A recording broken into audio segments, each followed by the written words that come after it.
Thank you for waiting. I finished checking your adventurer handbook. Here are your commission rewards. We have no other urgent commissions on the books at present. Thank you for all your hard work lately. Perhaps you two could consider taking a vacation. Amazing! Paimon never thought we'd end up having downtime in nod-krai. Things were pretty hectic when we first got here. Everywhere you looked, it was either the wild hunt causing chaos or the Fatui stirring up trouble. It felt like this whole region was one giant slime in a barrel, ready to go boom at any moment.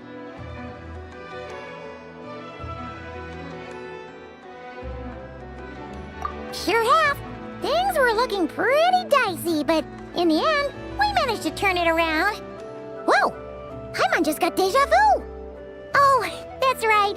It's because we've done this like a million times now. Ah, yes. Are you two aware that the Moon Prayer Night is soon to take place? Oh, yeah! Lama told us that was coming up soon. Wait, why do you mention it, though? Do people in Nasha Town celebrate it, too? Paimon thought it was just for moon goddess worshippers. You're partially right. Most people in Nasha Town just see the festival as an opportunity to do business. They do not concern themselves with the religious element. The festival was first celebrated by the Frost Moon Scions. On this day, they would wear moon prayer blossoms and celebrate the birth of the moon goddess through song and dance. They would also prepare food and handicrafts and give them as gifts to others. Over time, it became nod-krai's most lively festival. Oh, sounds like fun! Great! Well, in the meantime, since Catherine doesn't have any commissions for us, let's focus on some personal business instead. When we first got here, you mentioned that this was where your spaceship landed? We didn't get to follow up on it at the time, because we got wrapped up in that whole rare air situation, but now we can finally start investigating it properly. Well, there's a saying Paimon's heard around these parts, which goes, if you lift up a rock, you'll find something you weren't looking for. By that logic, you'll never find what you're looking for while you're searching, but the moment you stop looking, it'll jump right out at you. Could be worth a try though, right? Anyway, Paimon suggests we focus on other stuff we want to do for now, and just keep an ear out for spaceship-related intel as we go.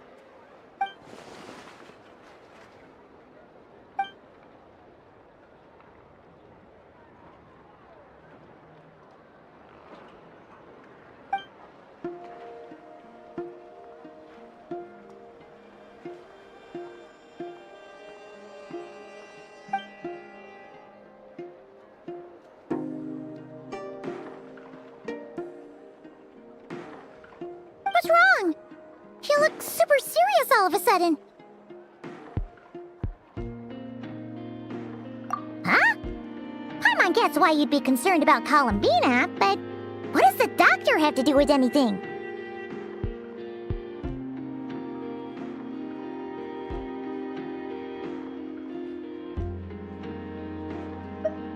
Oh, that's true. And now that you mention it, we're definitely overdue for a showdown with the Fatui. It is weird that he hasn't shown himself this whole time.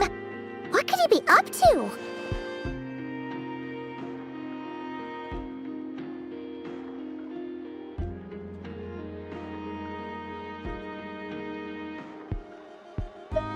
True. Paimon would much rather deal with Marionette anyway. She says the meanest things, but when it comes down to it, she doesn't seem like a bad person. Maybe it's the pressure of being a Fatuse? Especially as a Harbinger. Does she feel like she's gotta act tough to keep up appearances or something? But then, every time we headed out with Rarir, she always wound up having to repair Polonia and her other robots. That's gotta sting.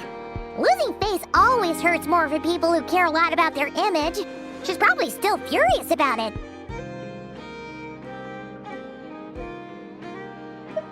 What? Relax! She's not even here! Huh? What's the matter? Oh, nothing. Sorry, we'll be on our way now. Where are we again? Oh yeah, Columbina? Right, yeah, let's go see Columbina.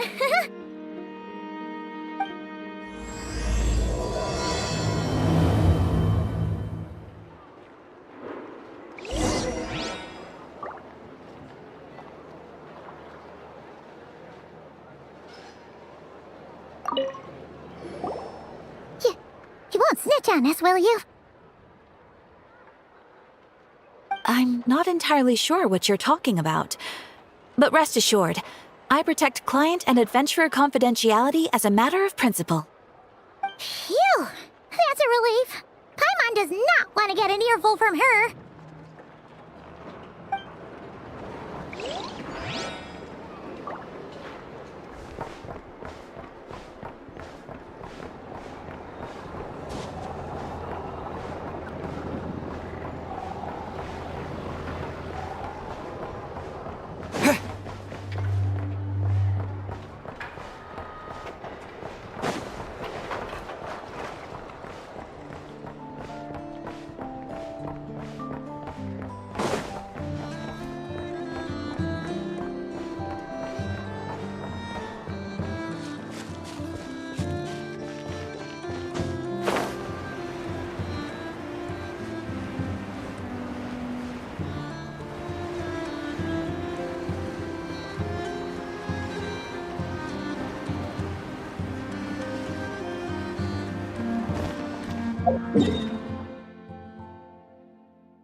She's sitting up! Is me sitting here a rare sight? No, we just thought you'd be resting. Perhaps I would have been, were it not for the sudden arrival of some unexpected guests. Not that I consider it a disturbance. After all, you are the only ones who are free to enter. Would it not be a little unfriendly of me to lie down while we speak? I didn't realize you put so much thought into little things like that.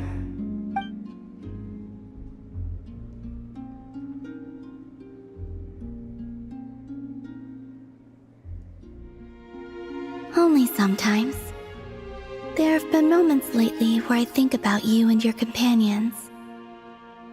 They are warm, mysterious, and cozy memories. Very few of my past memories are anything like that. They say that travelers return home bearing bags full of souvenirs.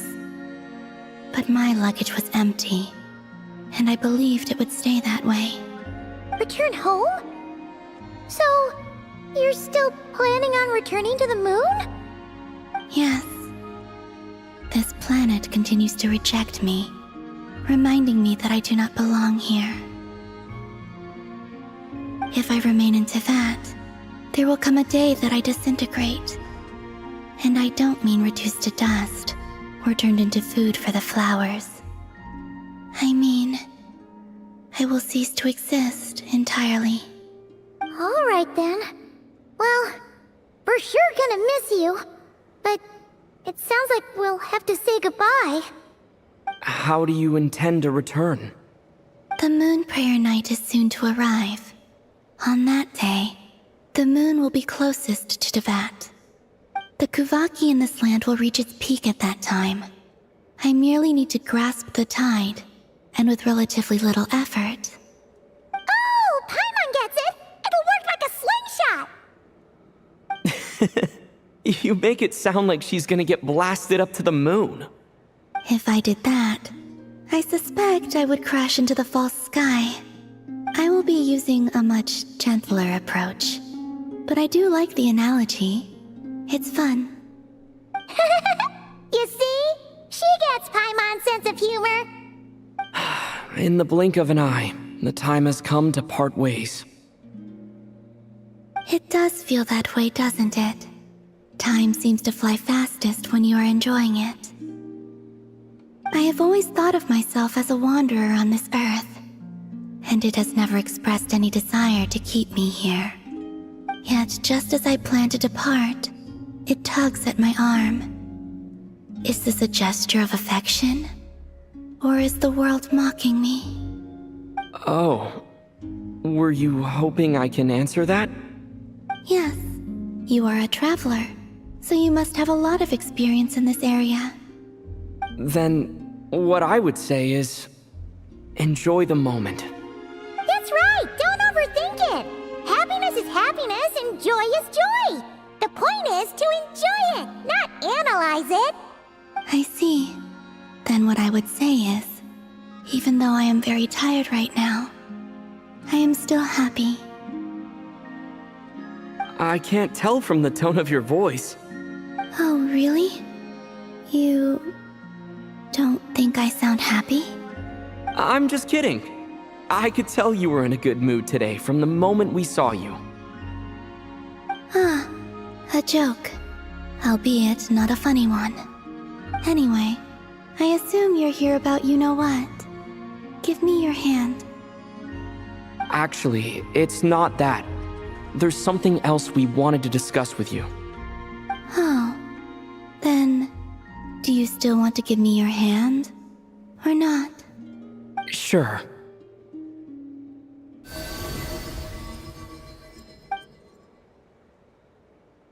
Thank you. So, I've heard that in the moon prayer nights of the past, people here would hold celebrations in the moon goddess's honor. Since you helped so much in our fight against the Rehir of Solnari, I think you deserve a farewell party before you return home. I haven't asked everyone else for their opinions on this yet, but I'd like to invite you to join the upcoming moon prayer night. I've never joined a moon prayer night before. I'm not sure what I would even do. Oh, don't worry about that! We take care of everything! All you need to do is show up. Of course, there's no need to force it if you're not feeling strong enough. It's just, this kind of felt like a golden opportunity. But they call me Kutar, and the Fatui have an arrest warrant out for me. I shouldn't appear in public right now.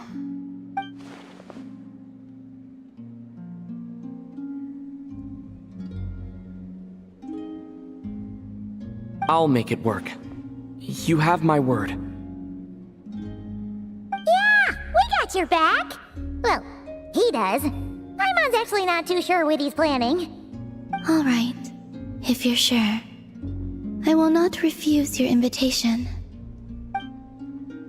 I suppose it wouldn't hurt to pack a few more sights from this world into my suitcase before finally learning what my homeland looks like. Oh, if you see Lauma, please tell her that my answer to the question she asked me is neither yes nor no. Rather, it is, there is no need. That was kind of cryptic, but sure. Guess it's between the two of you. We'll pass along the message. Bye for now!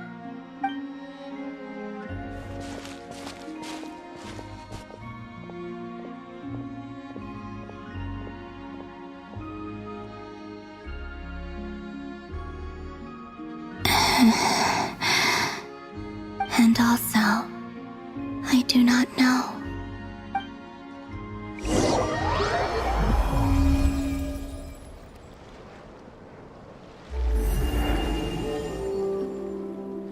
Since she's agreed to join the festival, let's go see who else wants to take part. Lauma's gotta be the person most familiar with the Moon Prayer Night. We should start with her. Also, what exactly is your plan to keep her safe? Not sure yet. I'll figure something out. What? Are you serious? And Paimon even gave you her vote of confidence back there! When did you become so sneaky?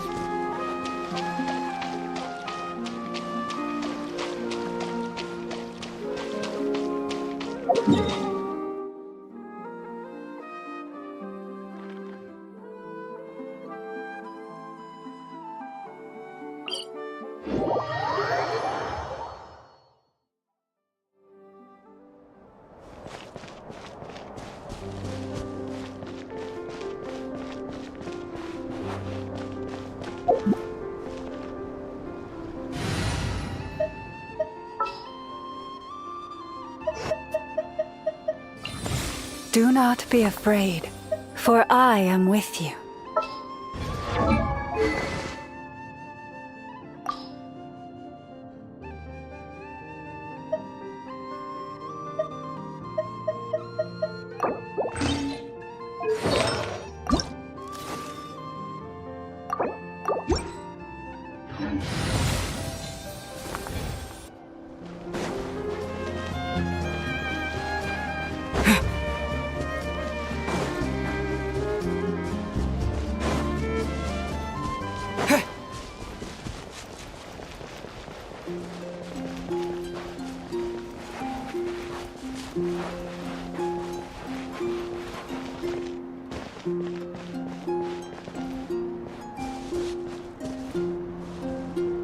Hey, Llama! It's us! Huh? Varka? What are you doing here? Beats me. I had a bit too much to drink last night, and when I woke up, I was on Hisi Island. Mr. Varka is helping to oversee Nasha Town's preparations for Moon Prayer Night. He is here to go over some details regarding the decorations and custom cloth designs. Right, yeah, that too. What do you mean, that too? Yes, celebrating this festival is a long-held tradition here in nod-krai.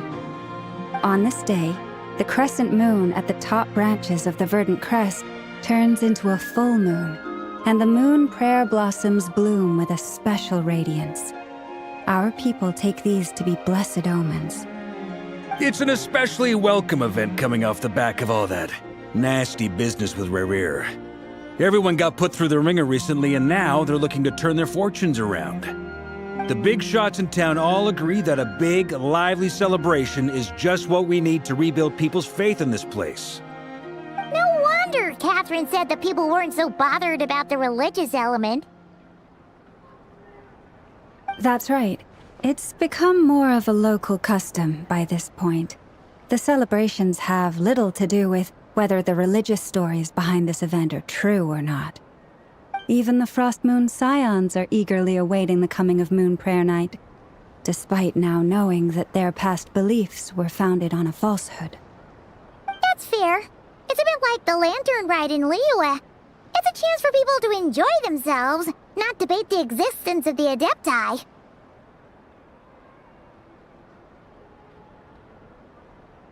Oh, one other thing! We just went to see Columbina. We went ahead and invited her to take part in the festival this time. Hope it's okay. Wait, so... you mean she agreed to it? Huh. That's quite a surprise. Then, I suppose that she intends to return to the moon on that day. Oh, yeah! It's kind of a complicated process, but basically, it's like a slingshot.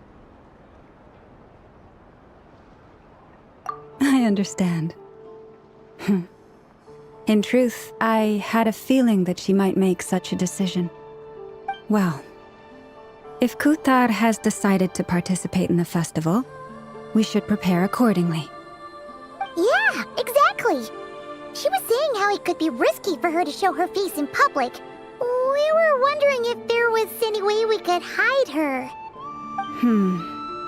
Unfortunately, the people who carved the statues did an excellent job of capturing her likeness. It will be very challenging to hide a goddess whose face everyone is so familiar with. Darn! We may have bitten off more than we can chew here. Nah, don't sweat the small stuff. We can handle that. Huh? Are you saying you have a plan? Not as such, no, but the most important thing with a festival is to keep the mood light and your spirits up. You can't go preparing for a festival with those long faces. You'll never convince anyone to enjoy themselves. The Mondstatter spirit is strong with this one. As it happens, I agree with Mr. Varka. Let's start by making our appreciation for Kuthar the beating heart of the festive atmosphere. And who knows? Once we get the ball rolling, perhaps everything will just fall into place. Hey! Did you catch that? Llama said the thing! Or close enough, at least. I'm looking forward to the Moon Prayer Night already. We have a festival in Mondstadt called Windbloom, and you can always tell which couples are celebrating it for their first time by the smiles on their faces. Big, beaming smiles like their whole face is glowing. And I have a feeling we'll get to see that same smile on the Moon Goddess's face at this festival. Not quite the same, surely. Anyway, I'll take care of business in the city, but I'll have to leave the decor up to you and the Frost Moon Scions.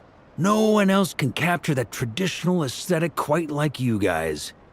But lastly, there's the final key element that brings the festival to life. Companionship. Before you leave, let me show you something that we've been preparing. Mr. Varka had asked to see it already, so you may as well tag along. Also, I have some further questions about Kutar's decision.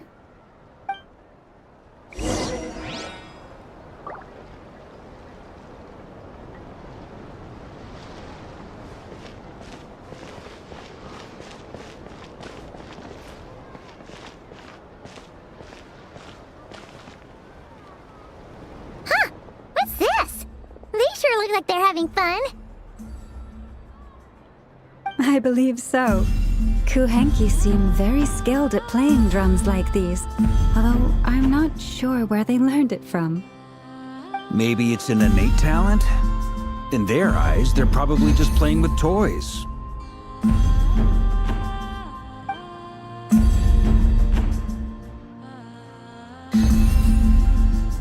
Wanatar! You wanna play too?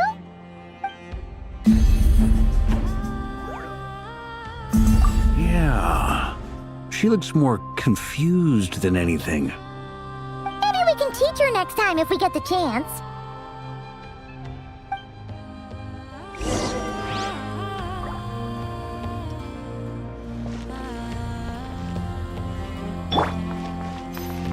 Rush of the moonlight.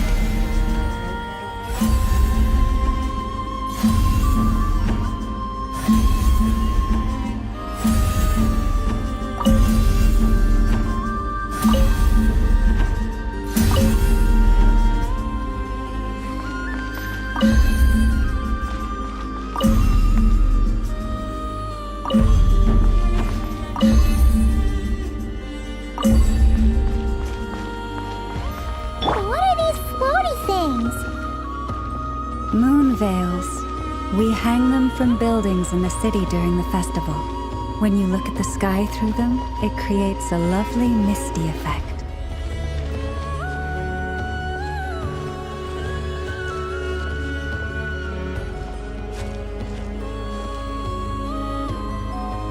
Everyone seems hard at work. They are preparing items for Moon Prayer Night. For instance, the sculpture being made over here, Mr. Varka and I were just finalizing the details of where it will be placed.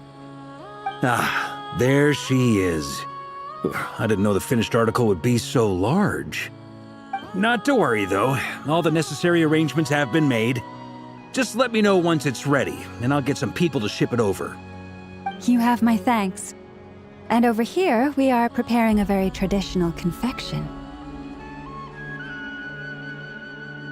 Oh, look at all these colors! It looks great!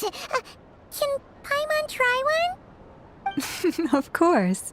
I have a feeling you'll like it a lot. You bet! Sweets and treats are Paimon's favorite!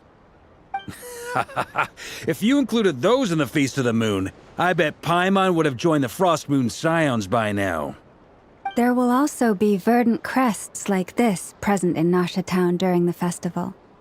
The timing of Moon Prayer Night is not completely set in advance. We make a rough estimate, then observe the changes in the verdant crests and moon prayer blossoms to guide us. As such, the wait itself is a fun feature of this particular festival.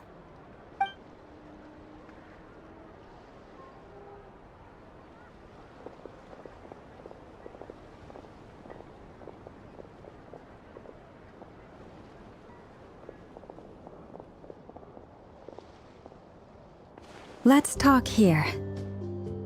To tell the truth, I am very surprised to hear that Kutar is willing to participate in the festival.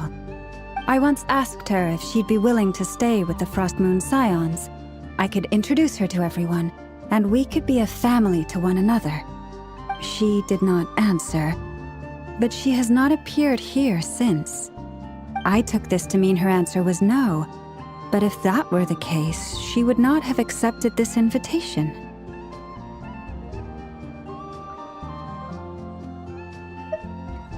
Ah. I see. Maybe she is right. Maybe the Frost Moon Scions of today no longer need a moon goddess. But my wish was not for her to come here and be worshipped as a deity. I simply wanted to offer her a place to stay. I'm sure she believes that showing herself here might invite Fatui intervention, and as such she does not wish to cause us trouble. But what really pains me about all this is that this is her birthplace. She ought to belong here, yet no one has been able to grant her shelter. I think I'm qualified to weigh in here. When someone's about to depart on a long trip, what they need is blessings, not burdens. We should wish her the best, not make the journey harder than it already is. Anyway, she's agreed to attend, hasn't she? All we need to do is simply respect her decision. I see your point. Yes, she will soon depart after all. Our job is to leave her with some happy memories. Besides, who's to say her journey to the moon is a one-way trip? It's not like she can't come back and visit if she wants, right?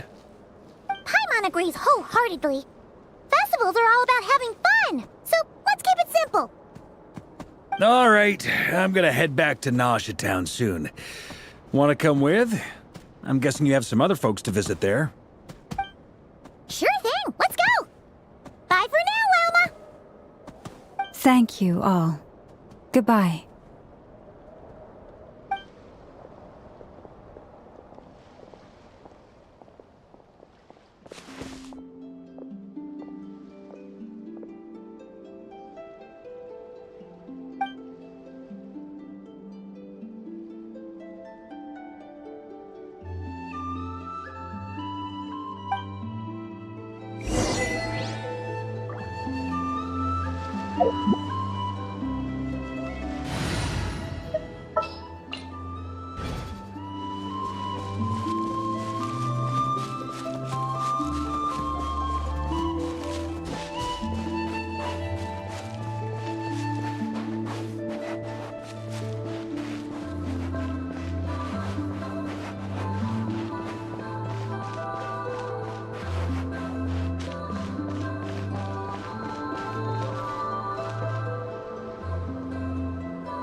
What could they be chatting about?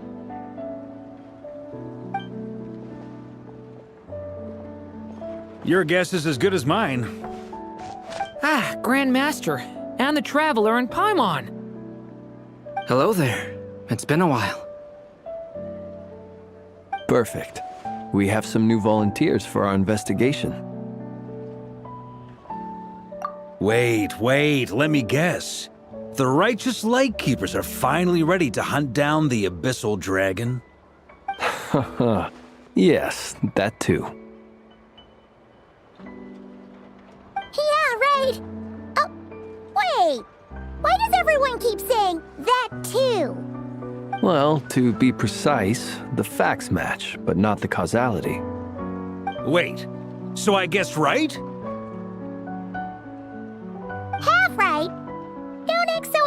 explain yourself. Maybe I can explain. We ran into Mr. Flint's north of Nosha Town.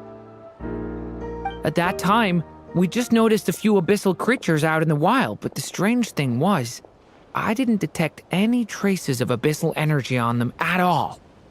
On closer inspection, we realized that they were not real monsters, but something akin to reflections in the water, or perhaps a mirage.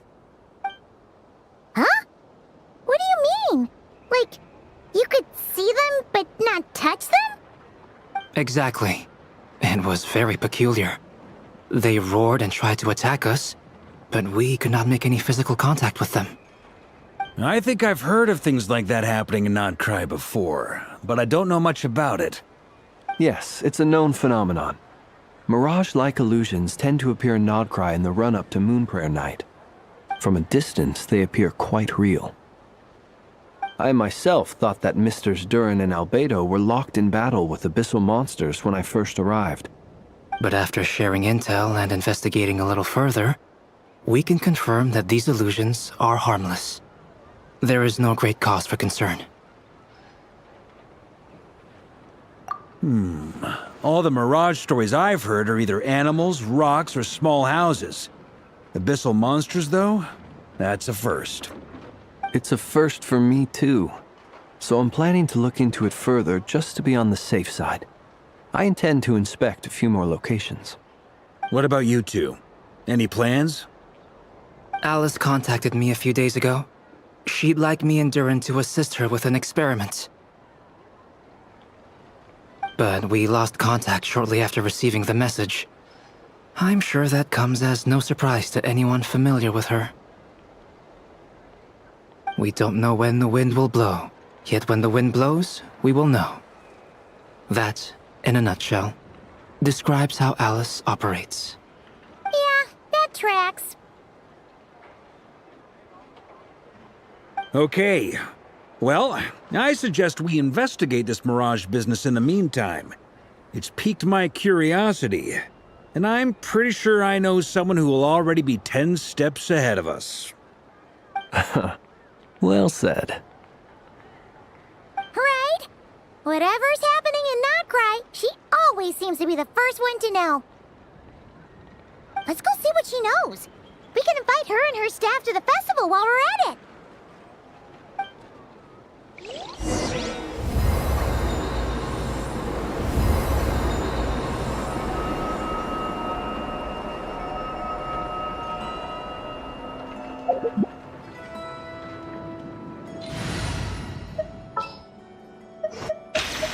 Some in-the-field research?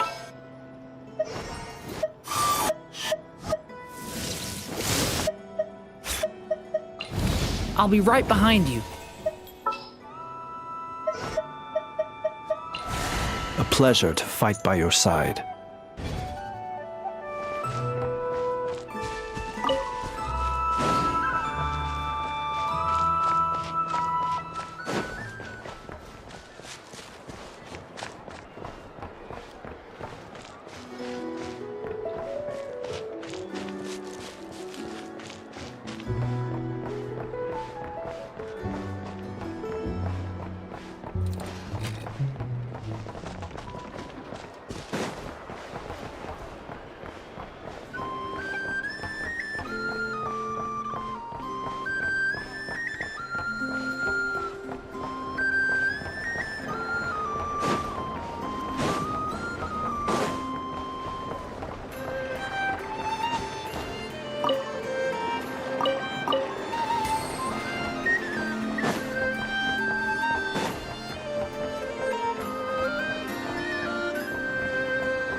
You're right, I have noticed.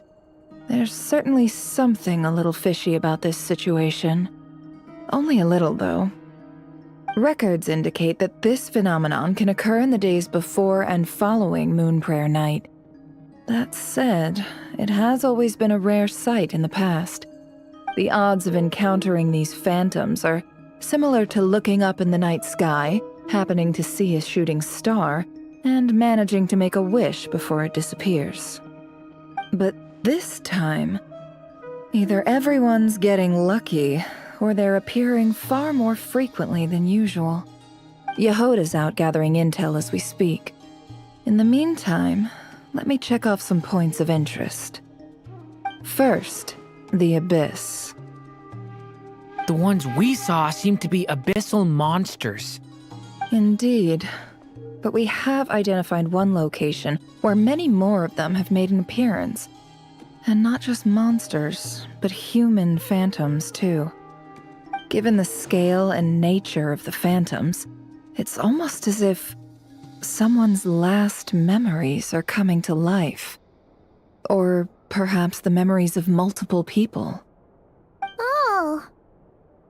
So you mean the phantom monsters are hunting down the phantom humans? Exactly.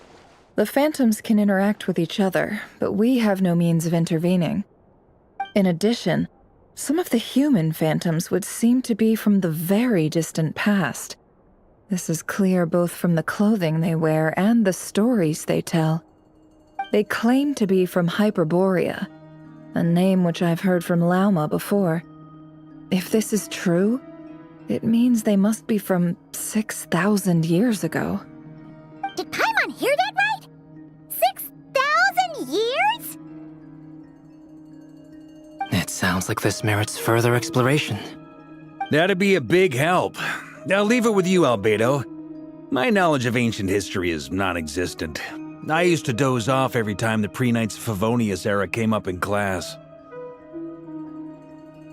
It's quite a miracle that you were able to understand these phantoms' speech, given how long ago they lived. I suppose you're right. But I'll leave the archaeologists to ruminate over that conundrum. As an intelligence broker, my sole interest is in the value of the information I gather. Which, in this case, hopefully means earning myself some good favor with our dear Lady Moonchanter. So calculating. Whew, this intel broker logic always catches Paimon by surprise. Sounds to me like we could split the work up. I think the abyssal phenomenon is best left to Albedo, Flints, and me. Agreed. It coincides with my duty as a lightkeeper. For my part, I'd like to understand the Abyss better. Even a little knowledge would go a long way. This is certainly a rare opportunity to study the Abyss. But even rarer, perhaps, is the chance to make contact with the Ancients. The Curatorium will take the lead on investigating the Hyperboreans. We put in the work to learn what we know so far. It seems only fair that we get some quantity of exclusive intel. That just leaves our trusty team of 2 unassigned.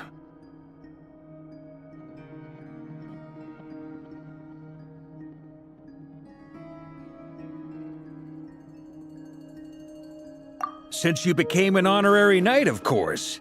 This was part of my grand plan all along. Ha ha ha! Oh yeah, by the way, we managed to convince Columbina to come to the Moon Prayer Night celebrations. Would you and Yehoda like to join too? She agreed to that? Huh. Quite an achievement. Never underestimate the traveler, I guess. I'd be happy to join. No point shutting myself inside when the streets are all decked out. I doubt any clients will be visiting during the festival in any case. And Yehoda loves a party, so I'm sure she'll jump at the opportunity. No. No. No. No. No. No. No. No. No. No. Way to contradict me in front of... Wait. No, that's not what I have bad news, boss. So many people. All right, everyone inside, quick!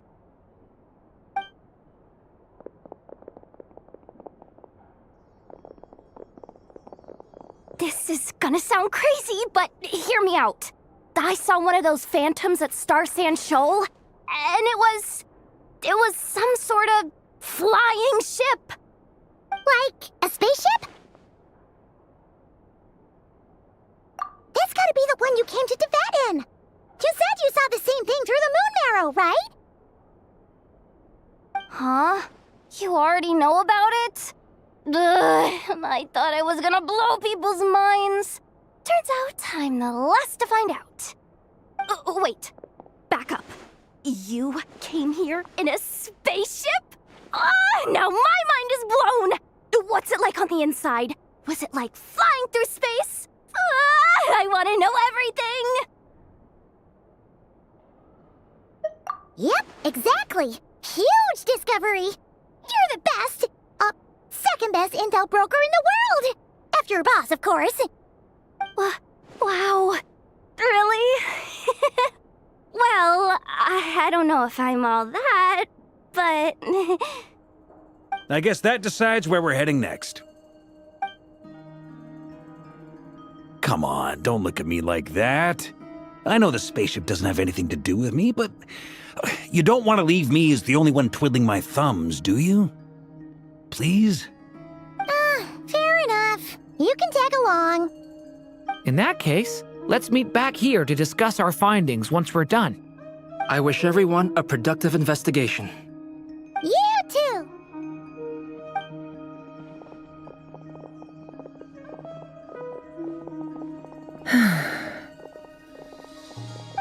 What's up, boss?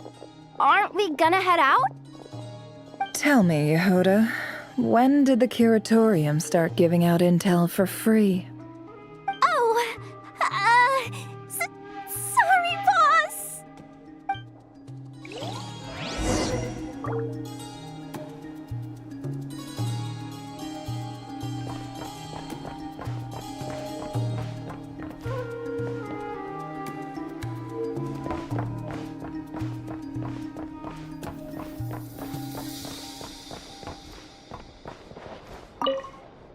We can't unshare information any more than water spilled on sand can be put back in the bucket. I'll just have to balance the books some other way. Please, boss. There's gotta be another way. Who knows? Depending on what they find, maybe this will work in our favor. Please don't find me. Please.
Yehuda was right on the money.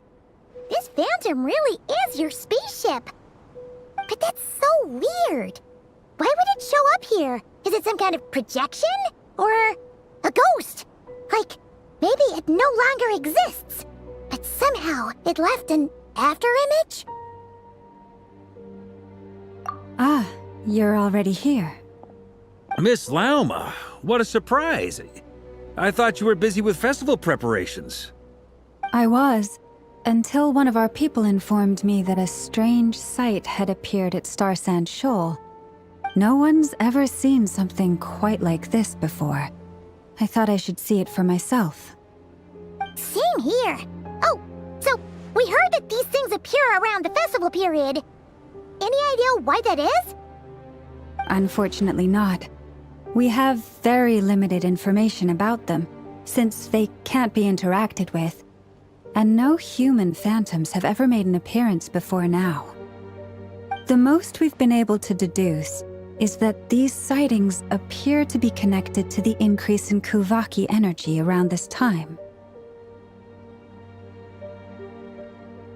Yeah, seems like that's all we can do. This is all so confusing. Allow me to lend you a hand.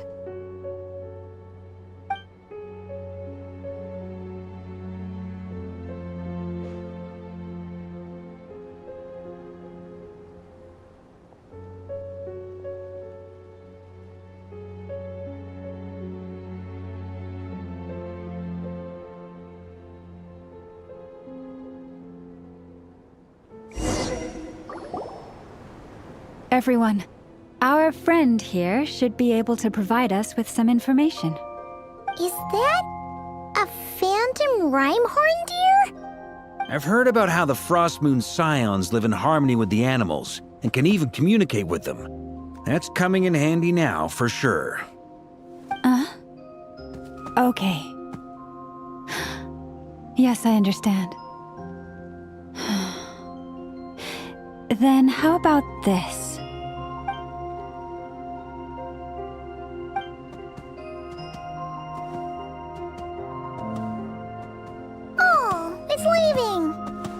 It appears to share our curiosity about this giant spaceship, so I asked it if it wouldn't mind investigating along with some friends. In return, I told it about some nearby spots where the wild fruit grows abundantly. We may live in a different era from these phantoms, but I trust that the terrain, climate, and ecology here are more resistant to the effects of time than some things are. Let's give them a moment and hope for the best.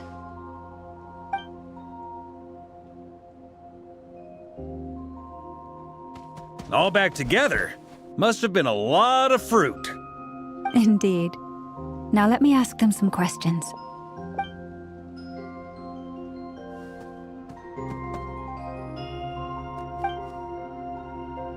It did find a lot of wild fruit, enough for them to feast for a long while. This puffin circled in the air several times, but didn't spot anything out of the ordinary. Certainly nothing to do with the spaceship. Huh. Well, it definitely makes sense to get a bird's eye view. Indeed. Other than that, I was also thinking that the world these phantoms see is also different from ours. Oh, I get what you mean. The wild fruit exist in both times and spaces, but there might also be things that only exist in that space-time, which we can't see.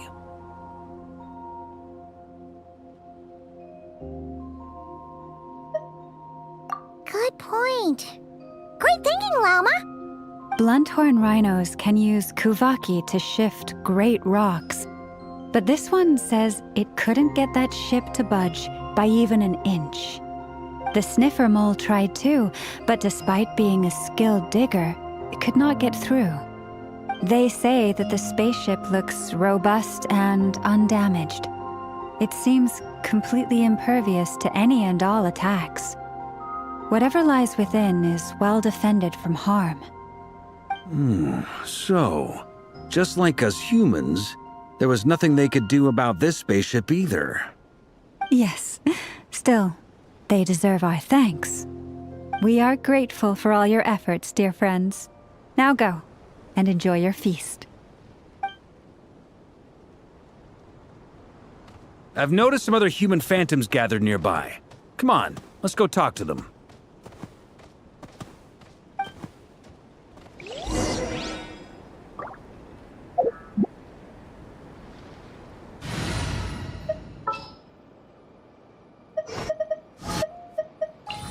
Follow me, and bask in the soft light of the moon.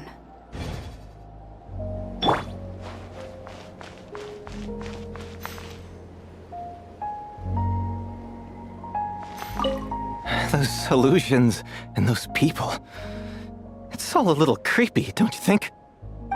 Nah, all part of the festive atmosphere.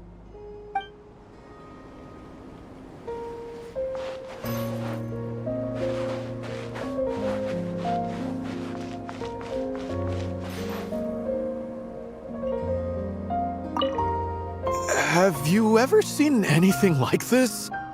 Nope. Never seen or heard anything this weird.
What is this thing? I've never seen it move, and there's no way to get inside. Goodness knows. My grandpa says it's been sitting here at least since his grandpa was still alive. What about his grandpa? Did he say anything to your grandpa's grandpa about it? Huh? I don't know. In all likelihood, it was here back then too. Hard to imagine something this huge could move. Guess that means that as far as they're concerned, this ship's been around a long time.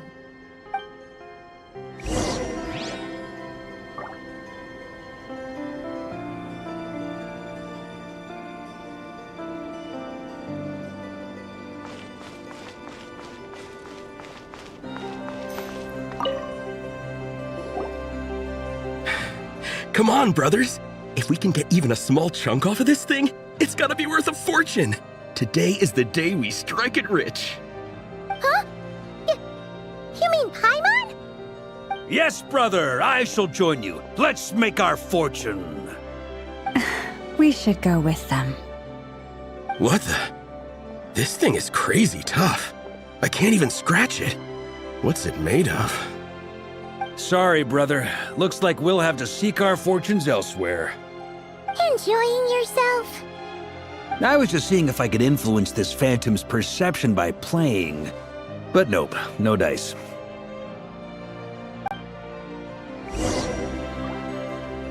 I'm sure we're all starting to build up an idea of what's going on here now that we've spoken to some of the people.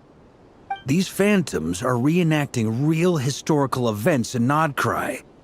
It's almost like we're in some kind of interactive stage play. We can talk to the actors, but the plot is fixed, and we can't influence it. It makes sense. History is set in stone. The objective facts of the past cannot be changed. Paimon totally thought you were just goofing around earlier. But actually, you were doing some serious investigating. Of course I was. Anyway, at this point, I think we're forced to conclude that although the Phantom spaceship is right there in front of us, we aren't going to learn much about it from these people.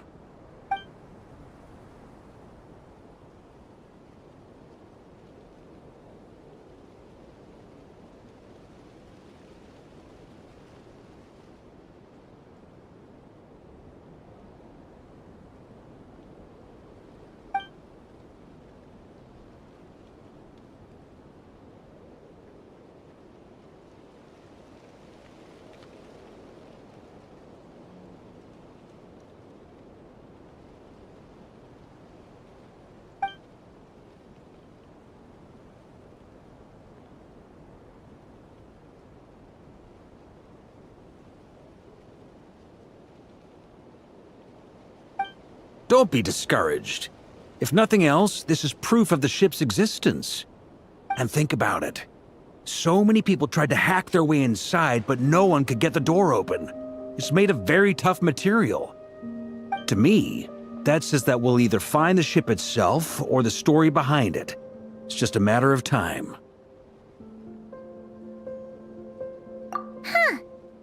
Every now and then, when Varka gets serious, he actually does seem like Grandmaster material for once.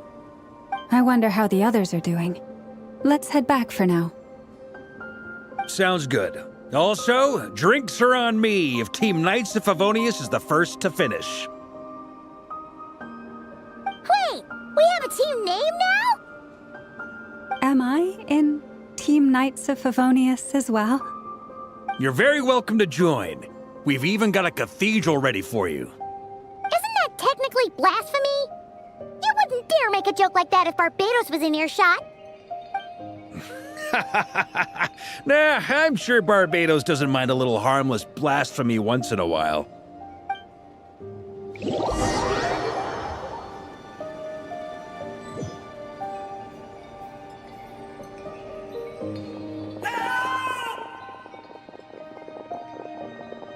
Oh, no! Get away! Oh.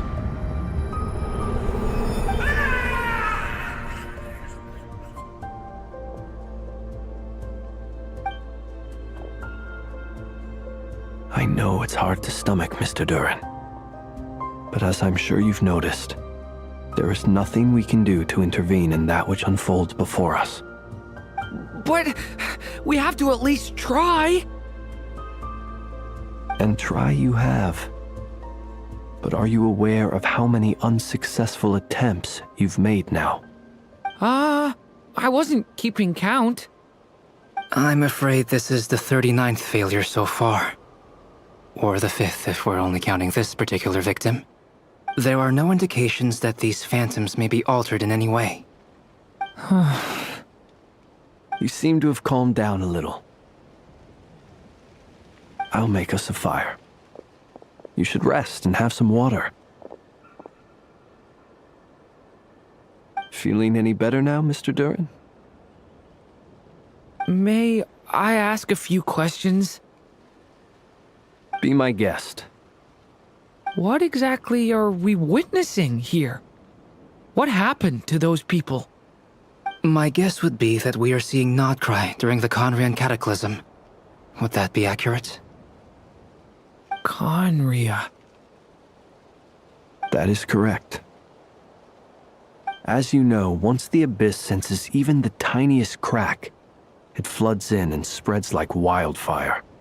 There was a time in the distant past when it permeated all of nod-krai, causing immeasurable harm. The people paid a terrible price to heal this land. Then, 500 years ago, the whole of Teyvat suffered an abyssal disaster. Once more, nod-krai was dealt a devastating blow. I see. In the face of the abyssal onslaught, all were like grains of sand tossed around by a tidal wave. Be they human, fae, or god. The moment you witnessed is but one drop in a whole ocean of catastrophe. All right. I guess that answers my second question, too. I wanted to know why there's nothing I could do to help them, and that's because what we are seeing is history. That would be my guess as well. As I understand it, history and fate are not all that dissimilar. The latter may be unseen to us, but both are immutable. Yes. Fate was determined long, long ago. I still have a couple of other questions for you, Mr. Flint's. You mentioned more than one abyssal disaster that has struck this land in the past. How can you be sure that what we're seeing is from the Conrian incident? And also, how are you able to stay so calm when you're talking about these events? From everything I know about you, you're not cold or ruthless, and you're not indifferent to the suffering of others. Alas, I am forced to show my age. I must be 600 or 700 years old by human measure. Wait, so you... One is not easily moved by history when one has witnessed the truth firsthand. I'm sorry. You needn't apologize. Your passion is a good thing to have. Treasure it, because someday you may find it in terribly short supply. Now, at the risk of offending you, I have a question in return. Your curiosity toward the abyss, is it born from hatred or because you sense its call? I only ask because I kept a fragment of Rarir's body in my lantern for a short time. Specifically, his heart. So I know what a burden it can be to carry the abyss with you. And I hear its power growling from somewhere within you. In my eyes, your mere existence is a miracle. My honest answer is... I don't know. I don't think I have the confidence to say for certain. What I will say is the abyss is not the only issue that haunts me. Even before I became who I am today, the question dogged me constantly. Should I even exist at all? My doubts remain unresolved. But when we fought Rarir, something became a little clearer to me. Sometimes it is the darkness within us that allows us to achieve the impossible. I certainly got the sense from your 39 attempts that you were trying to achieve the impossible. It sounds like you've resolved to see the truth for yourself. Absolutely. In that sense, he and I are quite similar. Then I wish you every success. I look forward to the day of your transcension. Well, if everyone's caught their breath, I suppose we should head back. Oh, and one last thing. I'd appreciate if you kept our discussion about history a secret.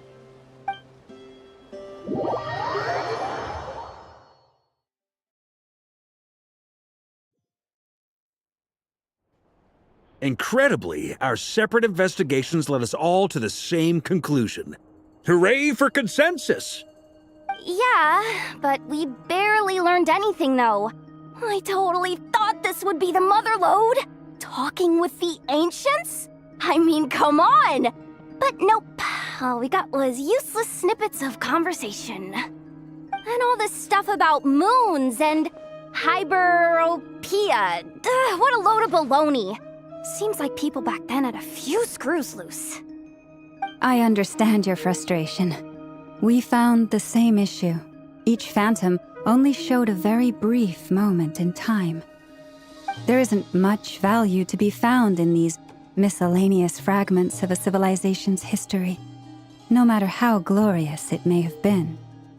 If there's a silver lining, it's that these phantoms are harmless to the present reality. They shouldn't get in the way of the festivities. Paimon agrees. And not just because it's the first thing she understood in this whole conversation. You look disappointed, Nefer. Is something the matter? What do you think? We all worked our tails off, but the only one to gain anything from it was you, Lady Moonjanter. Well, please do share the Hyperborean records with me. I will gladly inscribe them in our people's documents. Oh, duh! Yeah! That was it! Hyperborea! Hyperborea. I'm serious. Only an expert in the Frostmoon Scions and their history can turn these records into valuable research material. The alternative is to let them gather dust on the Curatorium's storage shelves until the pages turn yellow. Nefer, you're wise enough to know that cooperating and sharing the profits is the best course of action here. Well, that goes without saying. Sure, let's do that. Huh? But didn't you say we aren't supposed to give out intel for free? Sorry. Shutting up. Now is not a good time to push Nefer's buttons. Anyway, back to Moon Prayer Night. I'm thinking that we should prepare something a little special, aside from the usual decorations and so on. You mean a parting gift? Can't go wrong with food. Although, does food go bad on the moon? Perhaps a lantern would be a better choice. It might be dark up there. It could prove difficult to light a lantern on the moon. Magical stones might serve that purpose better. What about a clockwork mecha model from Fontaine? I've got a whole bunch at home. I use them for fighting practice in my free time. None of these sound like things she would be even remotely interested in. But we don't interact with her enough to know what she likes. Yeah. It would really save us the guesswork if someone could find out what she's into. Wait, what the? Traveler? They're all looking at you.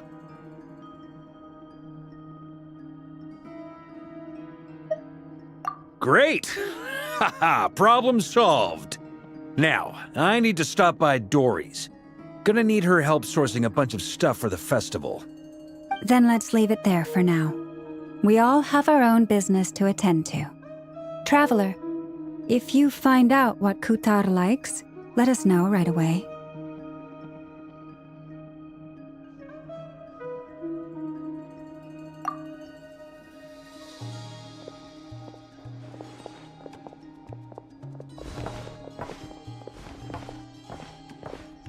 Is something the matter?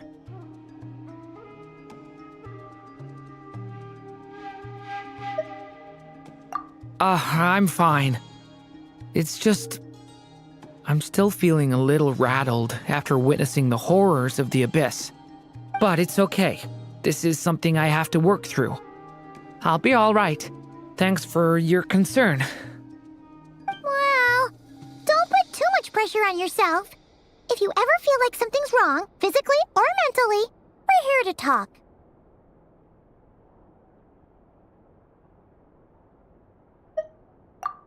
Come on. Stop treating me like a kid.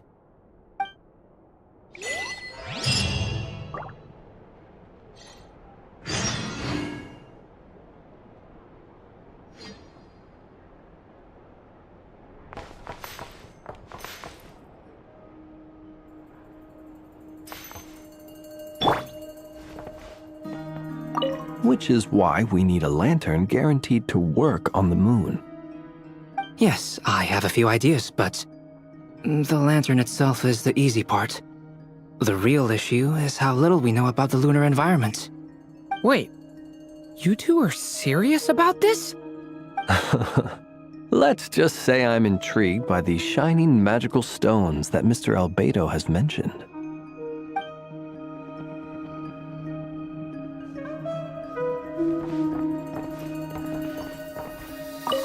Could you do me a solid and try to smooth things over with Boss Neff?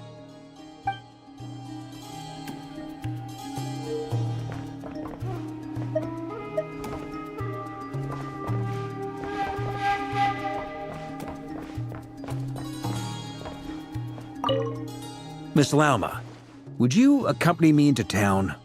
I think it'd be best if you saw the Frost Moon Scion's decorations for yourself. Very well. Let's go.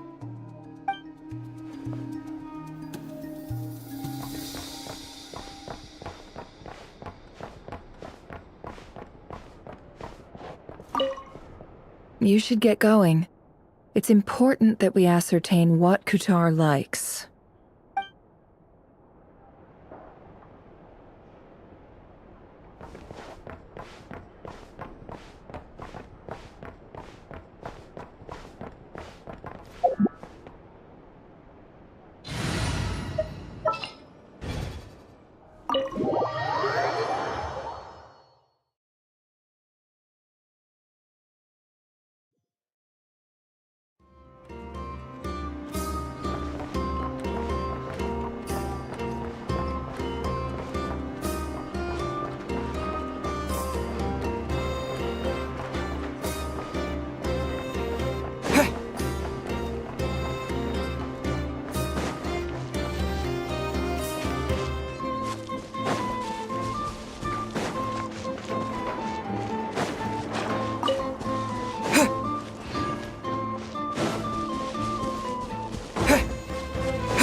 Weren't there a few Kuhenki here last time, too?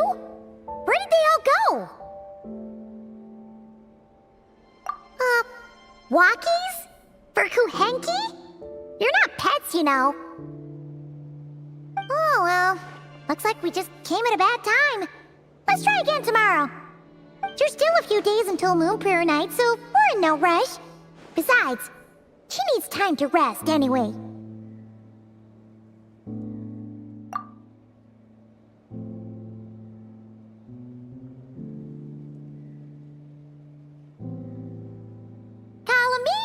Are you back yet? Oh, how strange. Looks like she still isn't here. Right? It's not like her to spend so much time outside, especially since she's worried about attracting unwanted attention.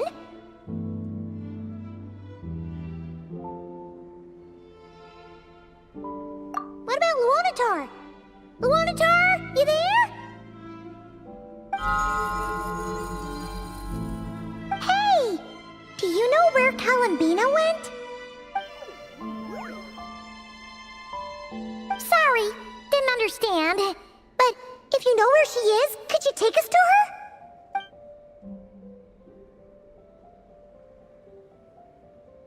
Yeah, that's even stranger. What about him? Oh, that's not good news. They change color when Kalambina gets weaker, right? And they look super pale right now. Good idea. She might know what's happening.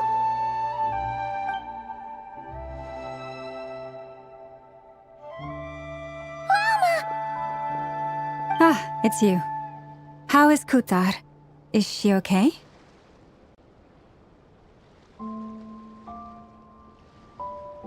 No, she hasn't. I came here to check on her after I noticed the flowers had changed color. Based on past precedent, she must be very weak right now. Even getting up to walk would be a struggle. It seems unlikely that she wandered off outside. Not to mention that she doesn't do that at the best of times either. So yeah, this is super weird.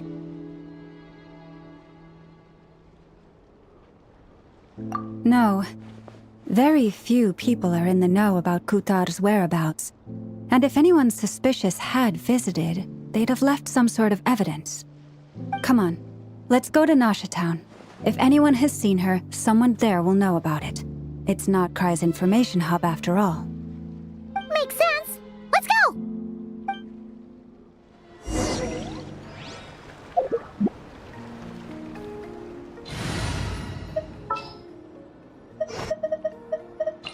It's as good as done. Even when darkness falls.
Moment.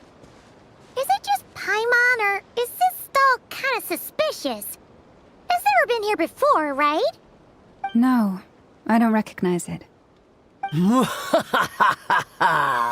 Alas, your free and easy adventure time is over.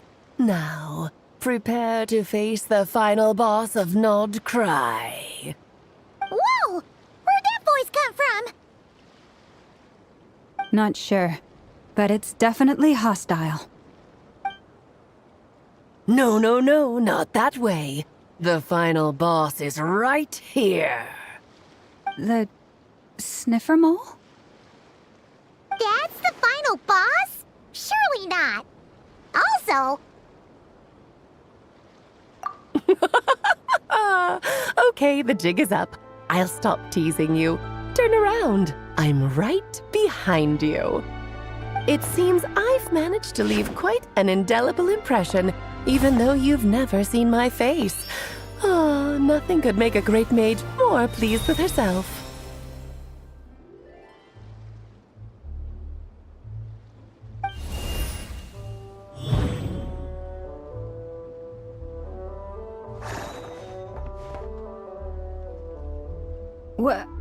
What is going on? I've heard that all the big shots in Teyvat have long, wordy titles that stun people speechless when they make their entrance. Unfortunately, none of them are affiliated with the Hexen Circle, and we ourselves keep a very low profile. The notorious name-dropping doesn't quite work for us. Still, I, for one, think I'm really quite amazing. So that didn't stop me from coming up with a title anyway. Alice! It's really you this time? Not a lantern or a dodoko, but Alice in the flesh? Oh, that's right. So, what do you think? How does it feel to finally meet me? You look like... Oh, that's the first thing you thought. A little surprising, but that actually makes me very happy. Because that means that when Klee grows up, she'll be just as stunningly beautiful as her mother. So she's a friend of yours? Kind of. This is actually the first time we've seen her in person. I see. Madam Mage, that was, quite a powerful entrance. I certainly won't be forgetting it anytime soon. It's okay, Lauma, don't force it. Paimon will do the honors. This is Alice from the Hexen Circle. She's a friend of ours, and of Arcus, too. That's right. She's a good person, just kinda unpredictable. Well, what is the human heart if not unpredictable? If we could not do as we please, how How would we differ from machines? I am Lauma, Moon Chanter of the Frost Moon Scions. It is a pleasure to meet you. Oh, I know. Before you got here, I spent a good, 15 minutes getting up to speed on nod-krai's present situation. In other words, I've read the whole "in the last episode" part, so we can skip the pleasantries. Fair enough. Well, Miss Alice, I can already tell that you have quite a unique personality. He'll get used to it. Paimon sure is. So anyway, what are you doing in nod-krai, Alice? Oh, I thought I told you already. This time, I'm the final boss. And what a formidable foe I shall be. Powerful, confident, decisive, and good luck finding my weak spot. You will never succeed.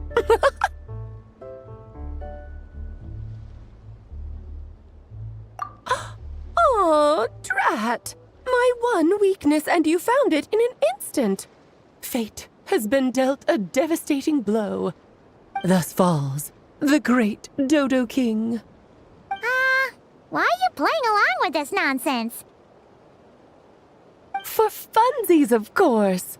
What's wrong, Paimon? Are you disappointed in me? Am I a gigantic letdown?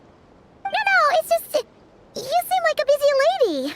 And this is the one time you've shown up in person. Paimon figured it would be for something more high stakes than just goofing around.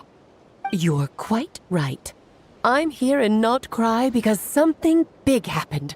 Something big enough it caught the attention of the Hexen Circle. It concerns the 3 moons, Teyvat's borders, and of course, the moon goddess you are currently searching for.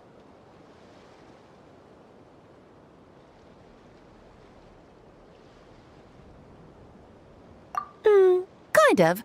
Why don't we discuss this over a pot of tea? My main reason for coming on this trip to Teyvat was, of course, to have some fun. But I do technically have a job to do as well, namely, maintaining the stability of Teyvat's borders.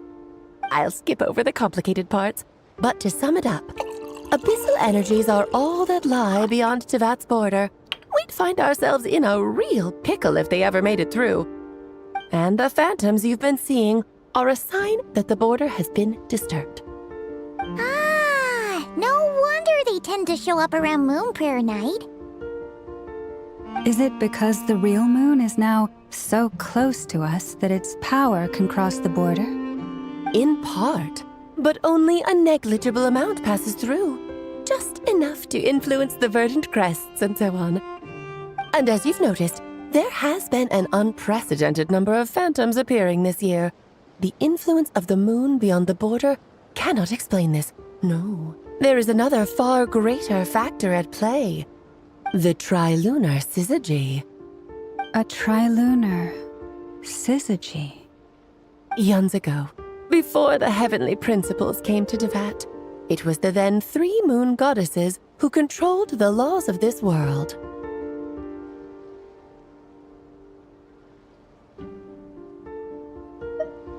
Oh, that's exactly it! The 3 goddesses split these powers amongst themselves, promising never to consolidate them into one singular body. This was meant to keep the world stable. But, fast-forwarding to the present, the eternal moon's marrow is with you, while the iridescent moon's marrow, which should never have appeared in this world, has been retrieved. Add that to the presence of a moon goddess in the flesh and... the power of all 3 moons is gathered here in nod-krai. There hasn't been an event like this since the War of Funerary Flame. And it's having a noticeable effect on Teyvat's borders.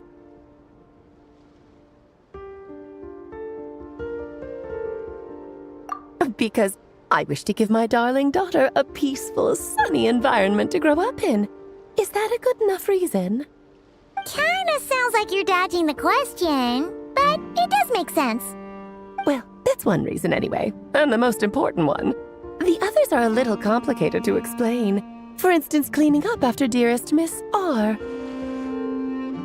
Albedo could tell you more about that if you're curious, but right now, I have a more important question to ask you. Why are you collecting the moon marrows?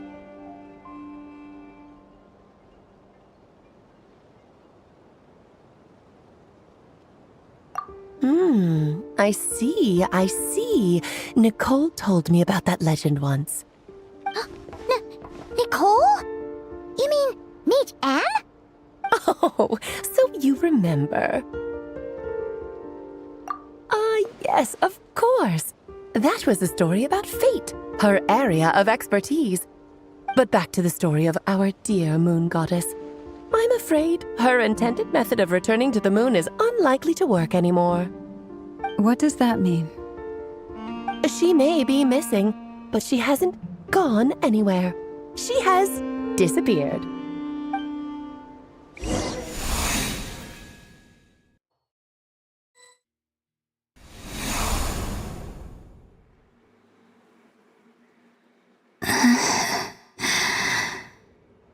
My body is so heavy. Wait, no. It's my mind that's heavy. My arms and legs are as light as a feather. What's happening to me? I feel drowsy, like I've been asleep for too long. Is it daytime or nighttime? Is the moon out? I think I'll go for a walk.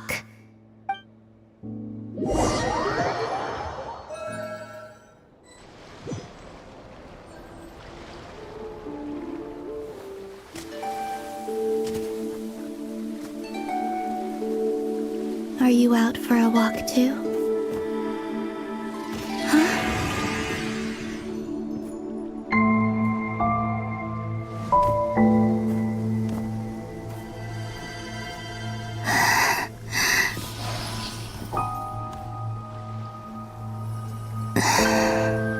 The day has come at last.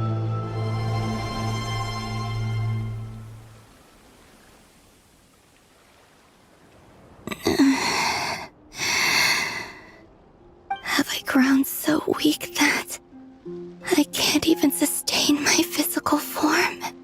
But Moon Prayer Night is nearly here. I was so close to returning home. Death is near. Is this how it ends for me? Will I return to the moon after I disappear? Or... I don't want it to end like this. So far, at least, I still exist. Even if not physically, I can still feel. But as my power wanes, I'm sure that too will fade. I suppose I might take one final look at this world. The world where I was born.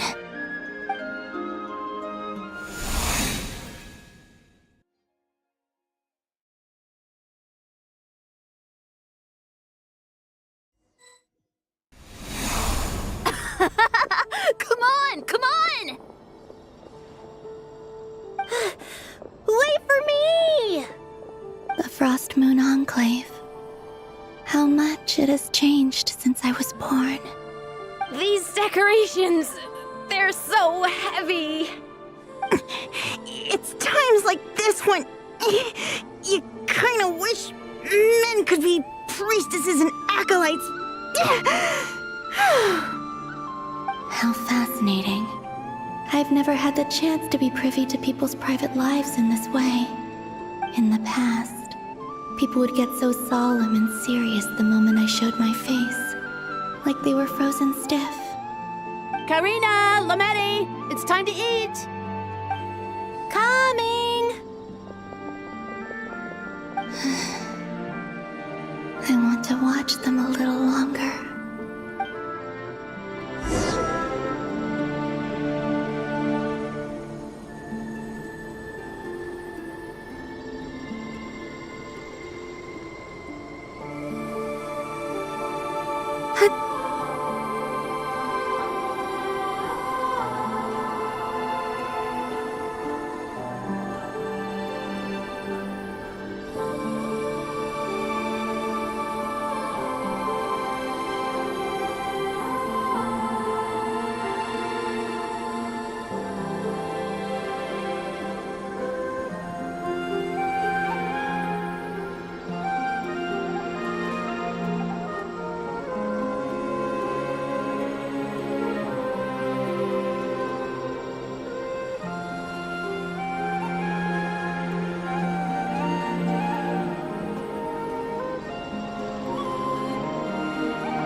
I'm sure you're both tired from playing all day. Come on, eat up. A plain, humble meal. That has always been the way of the Frost Moon Scions. Huh? How come Lamatti got a midsummer berry dessert? I always get Lockaberry. I don't mind sharing. You can have a bite of mine if I get to have a bite of yours. They're sharing food? I've never shared food with anyone before. Even at the Harbinger tea parties, everyone just ate off their own plate. And when I couldn't finish my food offerings from the Frost Moon Scions, they'd leave the leftovers out under the moonlight for the animals to claim. Hey! That was 2 bites! Oh, then you can have another bite of mine. Oh, you too. Oh, don't fret now. Here, have some of Granny's too. So this is what it means to be family.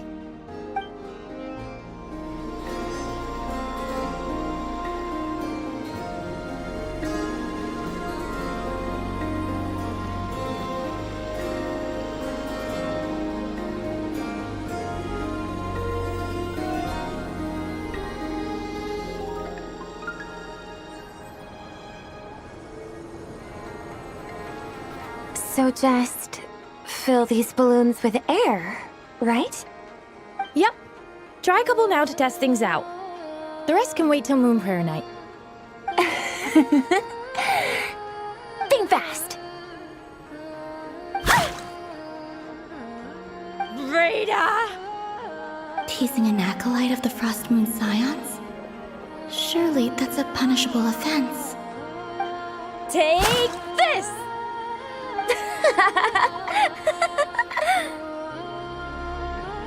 Huh? Alright, enough horsing around. Lady Lauma gave us a task. We should get back to it. The task is just to check that the balloons don't leak, right? Doesn't matter if we fill them with air or water. Yeah.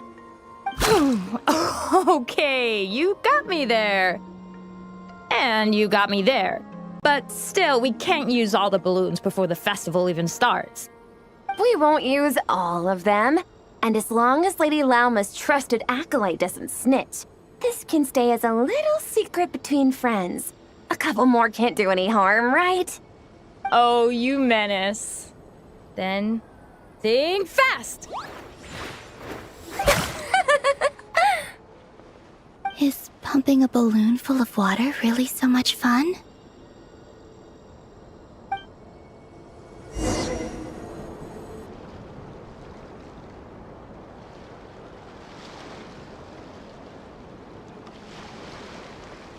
I'm seeing so much that I'd never usually get to see. They'd never act like this when I was around.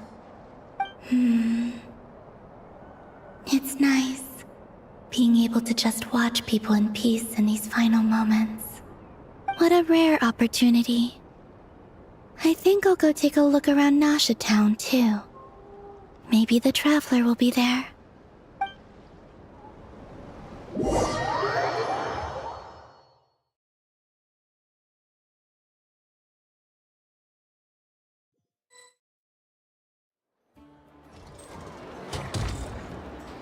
After the War of Funerary Flame, the Moon Goddesses were no longer recognized by Teyvat.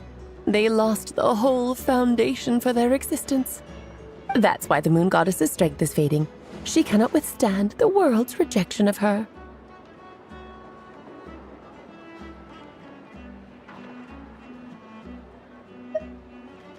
To be more pedantic about it, the Moon Goddesses did something to offend the heavenly principles, and that's why they were ousted. Something of a recurring theme in Teyvat's history. Theoretically, speaking so candidly should put me in their crosshairs too, but they can't tell me what to do. I'll say whatever I want. Anywho, the Moon Marrow energies were but a drop in the bucket for her, and that battle against the Ray Hair of Solnari only weakened her further. Fortunately, it happened close enough to Moon Prayer Night, when the Kuvaki concentration here is high. That's the only reason she managed to survive this long. What do you mean, fortunately? unfortunately. You said she disappeared. We're too late. Ugh, what a headache. I thought this was all common knowledge. I guess I have some more explaining to do. Okay, buckle up. It's time for another lecture.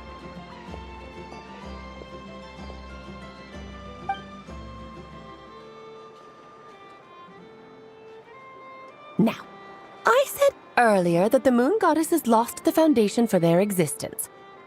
The reason for that has to do with the natural order. Basically, the rationale for their existence in Teyvat was lost. The same logic applies to the present moon goddess too. Consider her existence so far. Her comrades in the Fatui called her Damselette. And she was worshipped as Kutar by the Frost Moon Scions. But these connections have now been severed, whether by her hand or yours. So, the rationale that once sustained her existence is now gone. Wait, we did that to her? Oh, well, strictly speaking, yes. But let's not start pointing fingers, shall we? I'll only end up as the big bad villain, and that's not the kind of final boss I want to be.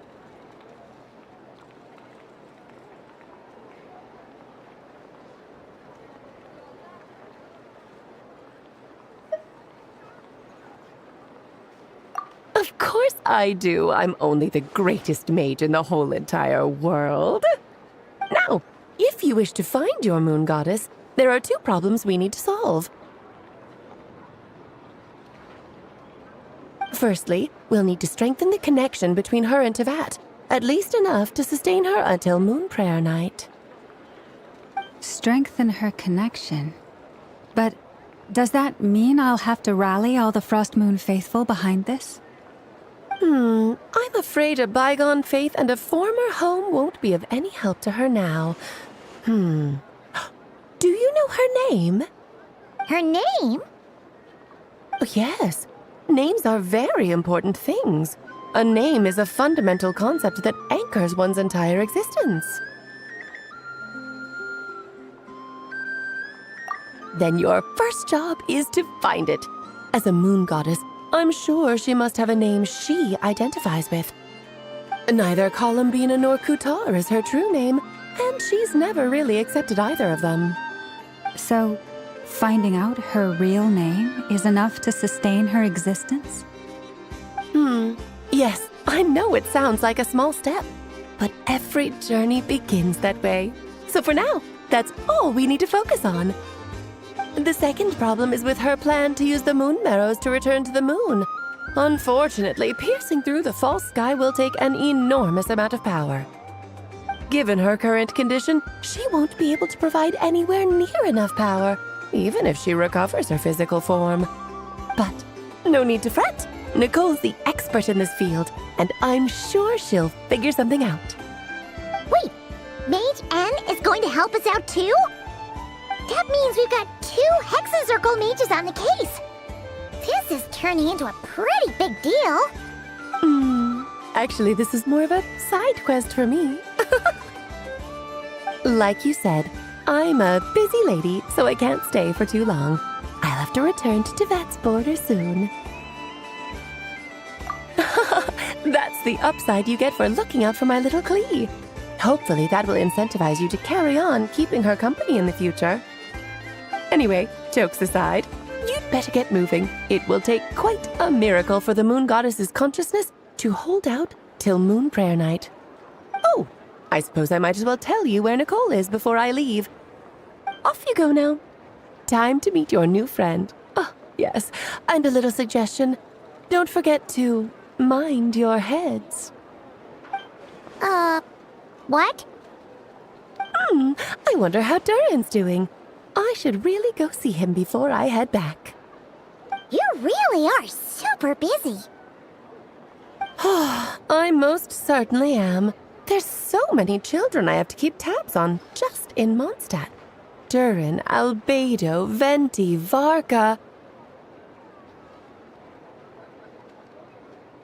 Klee didn't make the list, huh? Of course not. Klee is my pride and joy. I have no qualms about her, because she's the best child in the whole wide world. Yep. Klee's a little angel. I'm glad you agree. Well, all the best. See you when I see you.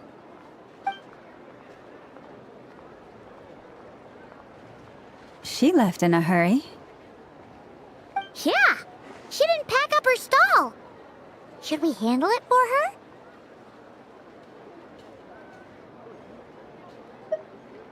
I must say, I'm now very curious about her daughter. Klee, wasn't it? What's she like? That's a long story. Come on, we'll fill you in as we go.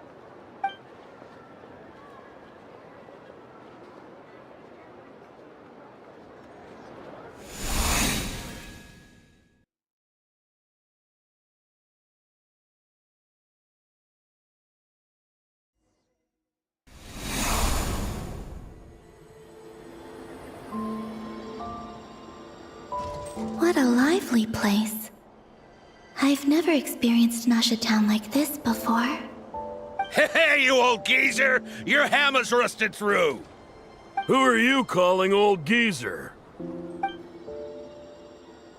Are they quarreling? I'm looking right at him! You've really gone downhill since giving your daughter free rein in the workshop. Can you even swing a hammer anymore? It shouldn't take you days just to fix a single chair! You might as well use that hammer to massage my back for all the good it's doing. Don't run your mouth, or you'll get a back massage that'll put you in bed for the rest of your life. Look, the materials haven't arrived yet, all right? You know how busy it gets in the days before Moon Prayer Night. I'll bet you send all the materials to your little princess. Blood's always thicker than water, huh? All right, you've made your point, Uncle Koski. As soon as the materials arrive, fixing your chair will be the #1 priority. And Dad, if you've got time to chat, why don't you lend me a hand, See? Lolka knows what the score is. I guess they're friends. But the way they spoke to each other was so ugly. Then again, it wouldn't be the first time I've seen something like this. Columbina! Sing outside my door in the middle of the night one more time, and I'll unscrew your vocal cords. You hear me? Oh, Zandrone. So that was her way of trying to be friends with me. What a pity. I won't get the chance to say any ugly things in reply.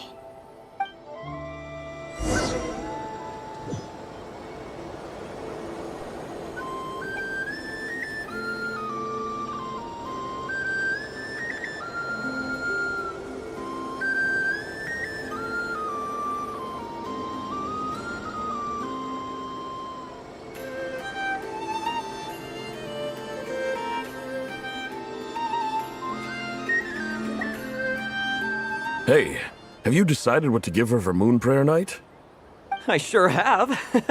She's gonna get the surprise of her life when she's least expecting it. Then I'll whip out the ring and pop the question. The surprise of her life. What a fun turn of phrase. Cool, I get the picture. You can spare me the gushy details. Ooh, looks like we have a customer. Hello there, ma'am. Would you like some Moon Prayer Night candy? Huh? Is he talking to me? Can he see me?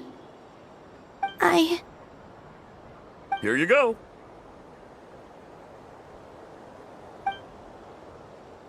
Oh.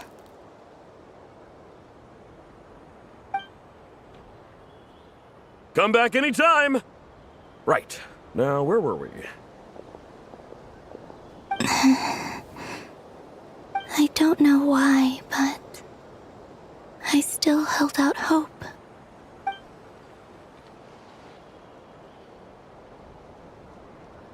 The most important thing right now is to find that mage.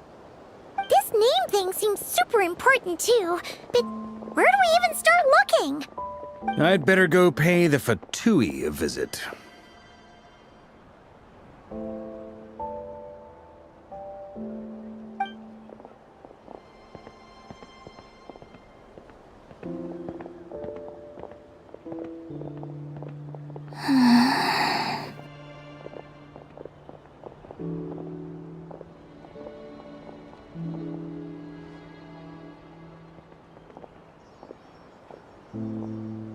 Columbina?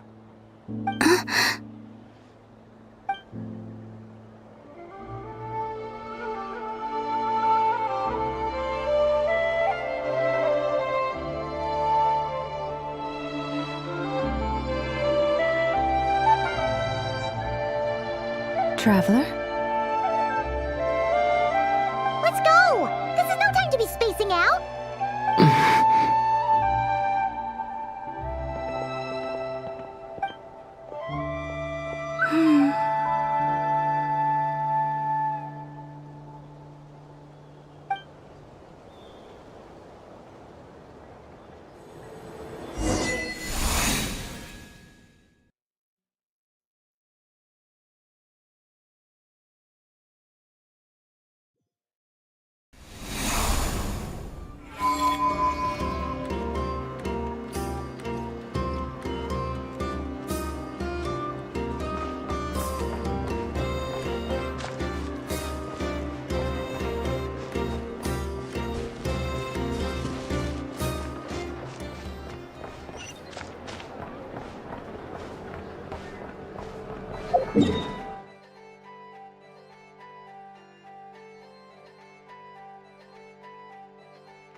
Going? They mentioned a mage and... a name? So, Mr. Varka, are you acquainted with this Nicole? Or should I call her Mage N? Not really. We've never met, though she has come up in conversation. From what I've gathered, Alice kinda took Nicole under her wing. Taught her how to speak in a more ladylike fashion, that kind of thing. Huh. Hard to imagine Alice as an etiquette coach. Yeah, Alice is a larger-than-life personality, I'll give you that. But then again, that's why she's able to draw such an eclectic mix of people into her inner circle. If I remember correctly, being an interesting person is actually one of her main entry requirements. So, if you ever wanted to join the Hexenzirkel, I'm sure you'd both be eligible to apply. Hey! Don't go around making promises on Alice's behalf! I wouldn't dare. I'm just trying to paint a picture of the Hexenzirkel for you. Okay, sure. Anyway, since none of us have ever met Nicole, how are we supposed to find her? We can't just go up to every woman in sight and ask, "Hey, are you Nicole?" Maybe something she's wearing will give it away? Like, a windbloom pinned to her chest or something. Wait a minute. Alice never said Nicole was from Mondstadt. Oh, true.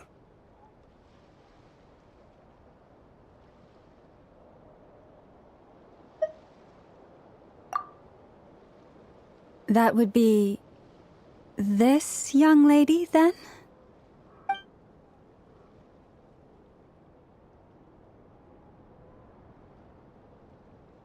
Hey there! Sorry to disturb you, but... are you Miss Nicole? Varka, Knight of Boreas of the Knights of Favonius. Alice might have mentioned me before. Ah! Have we got the wrong person? Sorry. Well, this is awkward. When I shook my head, I meant, No, Alice hasn't mentioned you before.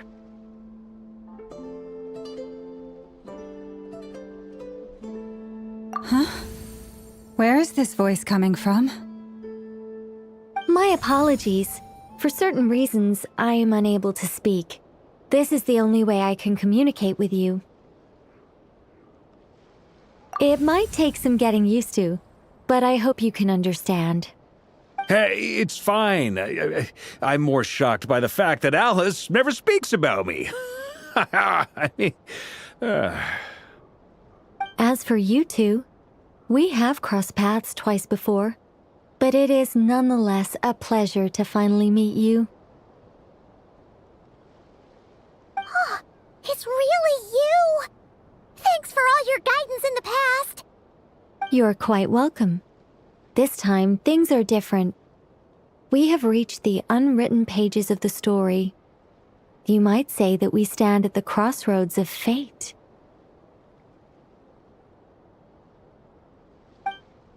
Now then, allow me to formally introduce myself. My name is... No, stop! Alice! I can't believe it!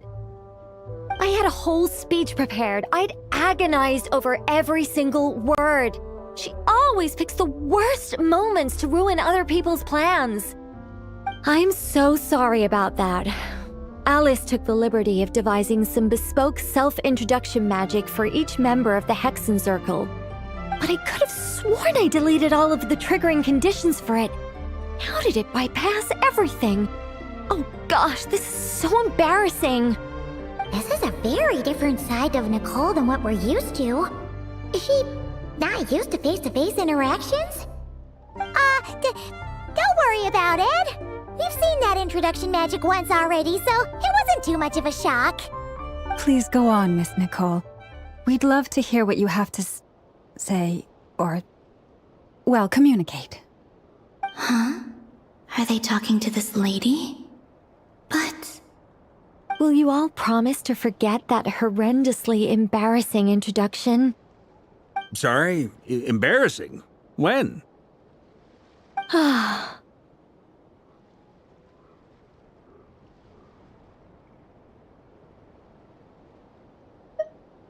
Yes, my name is Nicole, and I am one of a very few angels who have retained both their preferred form and their power. The Traveler and Paimon should be no strangers to this concept. There is another of our kind in Natlan. They call her the Lord of the Night. Right! Paimon remembers her! Yes. Well, I have retained more of my power than she. It's because I don't have a long-term duty to fulfill. To be more specific, no. We'll be here all day if I get into the specifics. Moving on. If I'm not mistaken, you are here because you wish to learn how one might reach the moon beyond the sky. That's right. Is that something you can give us any guidance on? Yes, I do know a way. It began with the Hyperboreans, who lived after the War of Funerary Flame. Blank looks. Maybe I should start with the background of the war. Or maybe not. It shouldn't be an issue. I'll fill in the gaps for you when we have more time. Anyway, after that war ended, the three moons retreated to beyond the false sky. The Hyperboreans were humans I once aided. They accepted the civilization and creations bestowed upon them by the angels. But despite accepting many blessings of the angels, many among them still held on to their faith in the moons. They were reluctant to accept the new order, even after the War of Funerary Flame.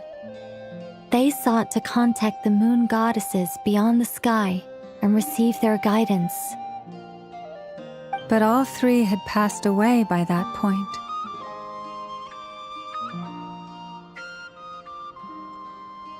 This mage has a unique method of communicating. Is she talking about the moons? Yes, but they did not know. And so, still they prayed for the moon goddess's mercy. After building titanic structures that consumed vast amounts of kuvaki, at last they glimpsed the moons and heard their voices. But of course, they were gravely disappointed, for it was then that they realized the 3 moon goddesses were dead.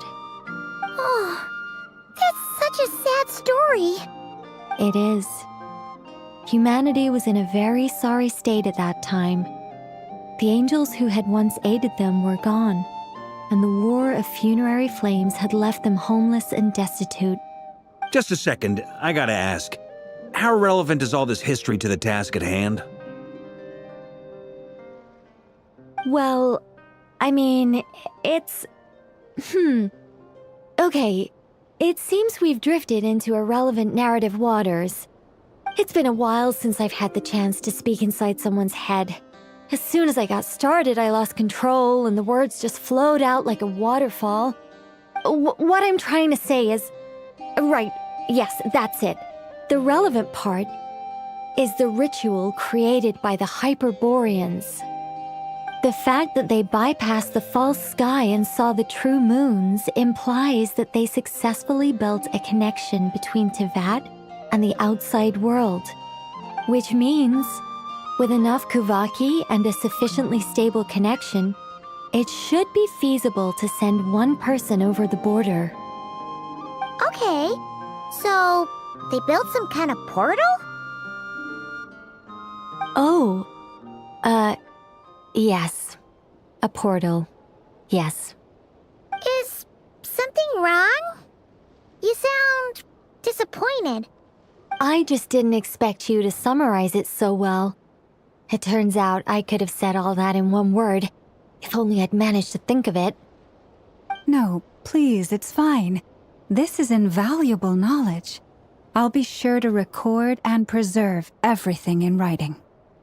Oh, really? Well, in that case, I suppose I could backtrack and add some more detail. I did gloss over a few things so far. Whoa, time out. Let's summarize what we've got first. The Hyperboreans were the last ones to use this method, right? So we somehow need to find whatever structure they built and make sure there's enough kuvaki to power it up. Luckily, we have the moon marrow of both the eternal and iridescent moons, so we're all good for kuvaki. Which means the key issue we need to focus on is finding the place. Am I right so far? Yes. Although I expect the structure is long gone by now. That said, what if we could take advantage of the phantoms to travel back to a time when it still existed? Well, travel back isn't quite accurate. It's more like we'd be creating a handshake between 2 points in space-time. We wouldn't even have to pick a time when it still existed.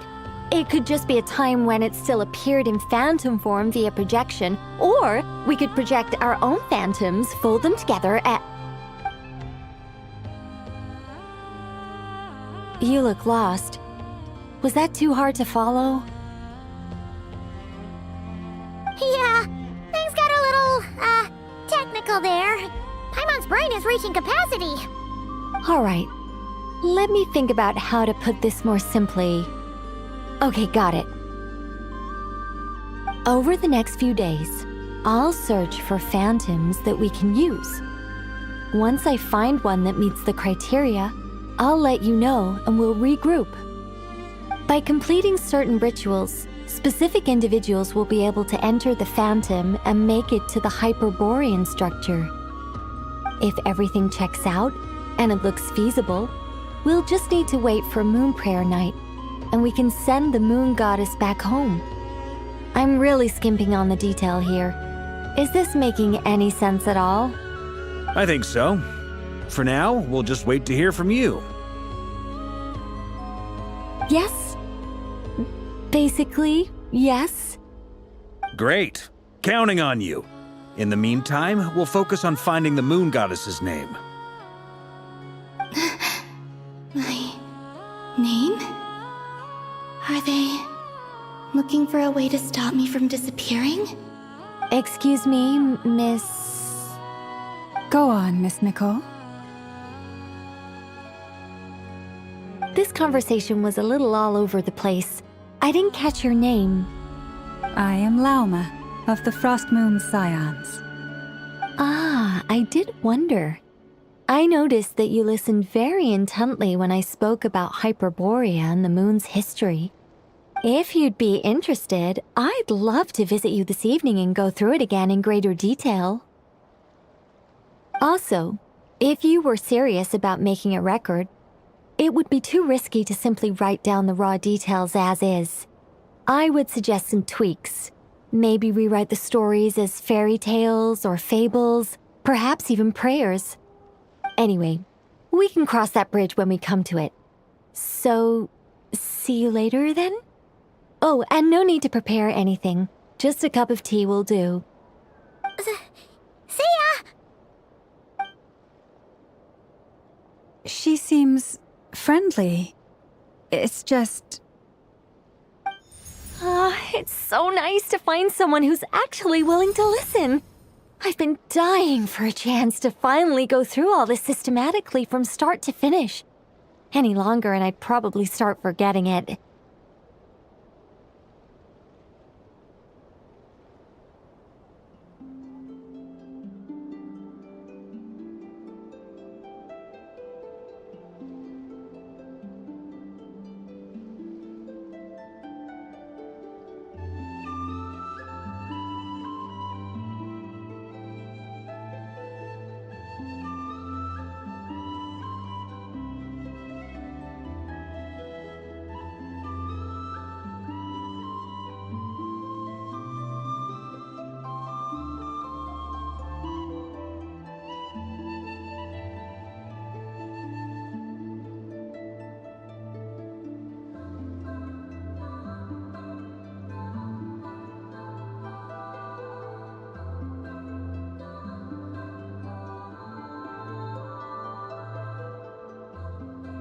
Now Paimon gets why Alice told us to mind our heads. Ha ha ha ha! What did I tell you? A lot of quirky people in Alice's orbit. Now then, the next order of business is, where do we start looking for the moon goddess's name? Maybe the rest of what Nicole has to say might give us some clues. Once I've heard her out, I'll summarize the salient points and share them with you all. I'm also inclined to review our other documents. Yes, our faith was first established by our Hyperborean ancestors, but many of the more factually accurate records are from after Kutar's birth.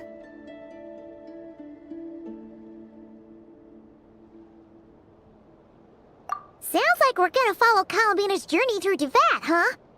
In that case, we'll start by heading to the Frost Moon Enclave. Sounds like a plan. Take this with you. I'll see about getting in touch with the Fatui. It'll probably just be Arlecchino and Sandroni again. They're the only ones who would want to help. Thank you, Mr. Varka.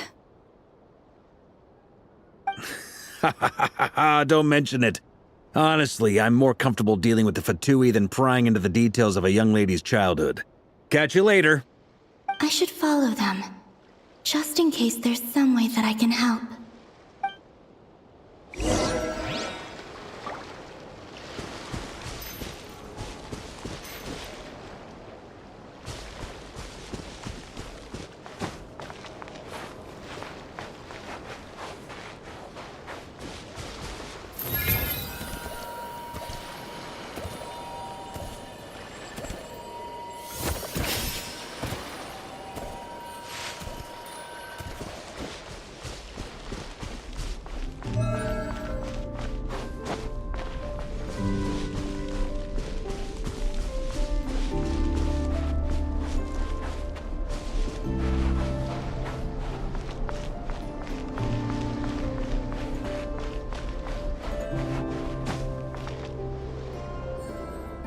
A while ago, I took the time to organize all documents in our possession that pertain to Kutar. What you see here is the material I consider reliable. You're saying there's unreliable material too? Yes. Most of the information we have was transmitted through an oral tradition.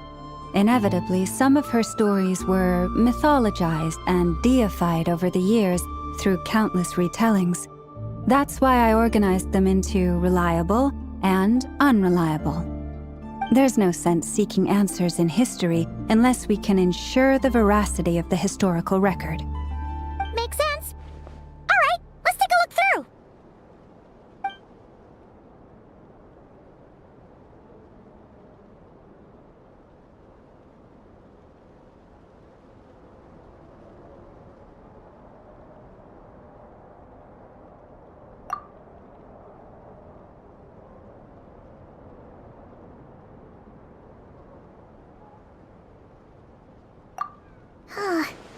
Almost all these records refer to Kutar instead of Columbina. Although neither of those is her real name. Paimon's not sure what point she's trying to make. What we can gather from these records is that the Frostmoon Scions worshipped her as a god, placing impossible expectations upon her. I cannot fault them for their earnest faith, but for all their devotion, worshipping her day in, day out changed nothing. I imagine that none of it resonated with Columbina. It wouldn't surprise me if, even back then, she had already begun to reject the name Kutar and everything it represented. Lama speaks the truth. When I heard them call upon Kutar with hope and expectation in their voices, they may as well have been calling upon somebody else.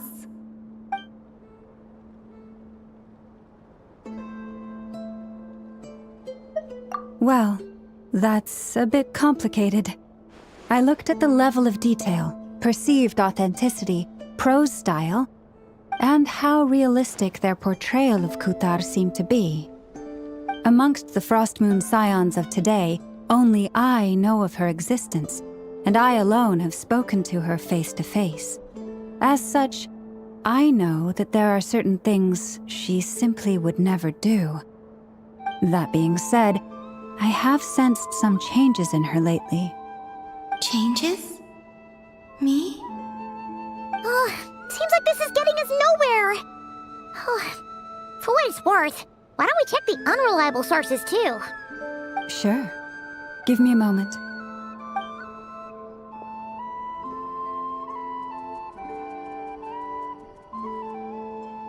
Exerting but a fraction of her divine might, Kutar sheared a great mass from the snow-capped mountain and cast it into the sea, upon whose surface shone the mirror image of the moon.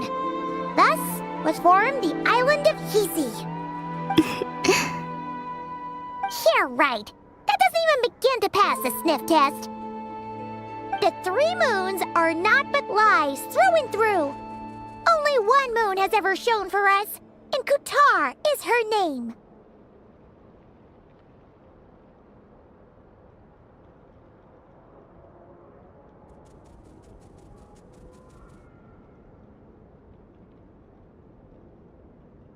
The vast majority of ancient texts are filled with fanciful tales like these. I trust you understand my criteria a little better now.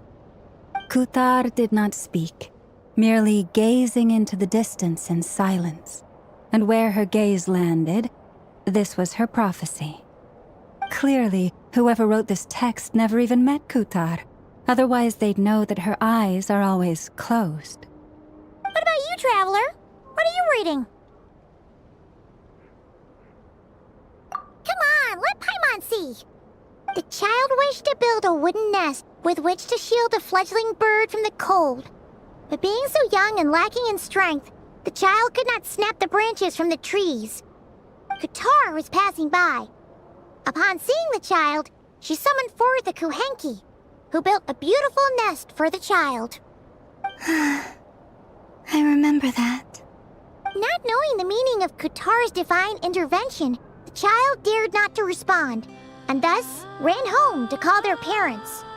But Kutar was gone.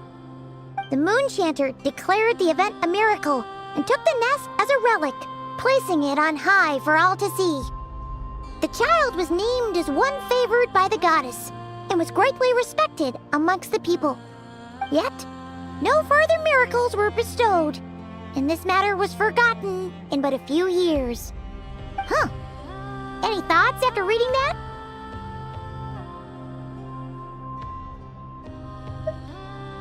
Yeah. Columbina probably just wanted to join the kid in making nests. Ah. I'd originally considered this a fabrication, because Kuthar did not perform any similar actions in subsequent records. But now that I think about it, it does seem like something Columbina would do. It's just that... She didn't know how other people would interpret her actions. She was probably worried about making things difficult for people. And so, she gradually stopped joining in. Yes. Oh, that's so sad.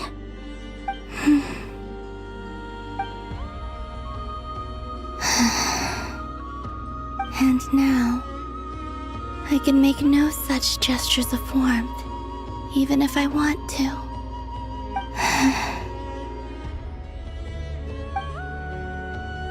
Still no name. That's a bit of a shame. But we did learn some interesting stories. That's gotta count for something. Barca said he was gonna set up a meeting with Arlecchino and Sandrone, right?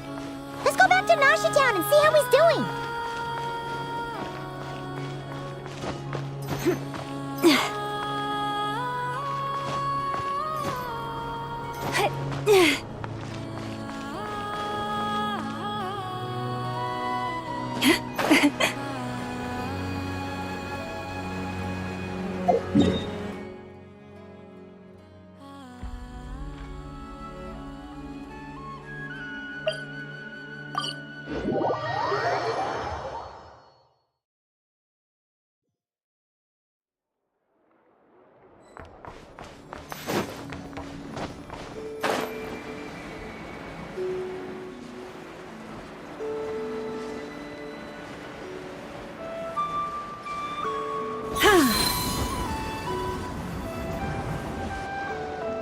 Let's see.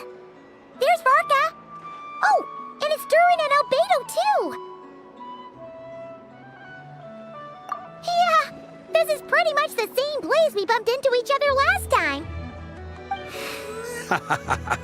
I convinced them to stick around a little longer. We were all waiting on people, so I figured having a little company would help pass the time. Ah, so you've been waiting for us? Does this mean that you've already arranged things with the Fatui? Sure does. Now you're back, we can go meet up with them together. How'd your investigation at the Frost Moon Enclave go? Well, we didn't find out Columbina's true name. But apart from that, it went pretty well. Aha, just as well that I didn't tag along then. I'm sure our moon goddess wouldn't want every man and his dog knowing all about her private life. Still, desperate times, desperate measures, I guess. Someone had to do it. So, Varka was waiting on us, but what about you two? Are you waiting for Alice? Oh, no. We already met with her. We discussed that experiment I mentioned to you last time. Oh, and she also handed me this communication device.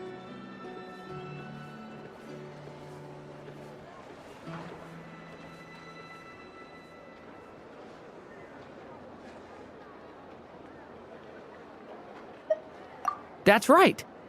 I understand she informed you about the relationship between the phantom phenomena and Teyvat's borders, yes? She wants me to help her with some more experiments on that front. She said that she'll contact me through this device with more information. Ah, I see. Following instructions and making observations. Pretty common research method. Takes me right back to Albedo's lab. Wait, then who exactly are you meeting? Someone you know. Albedo's met him too. But I don't think Miss Lauma or the Grand Master have been introduced. Introductions are overrated, especially in cases like this. It's you!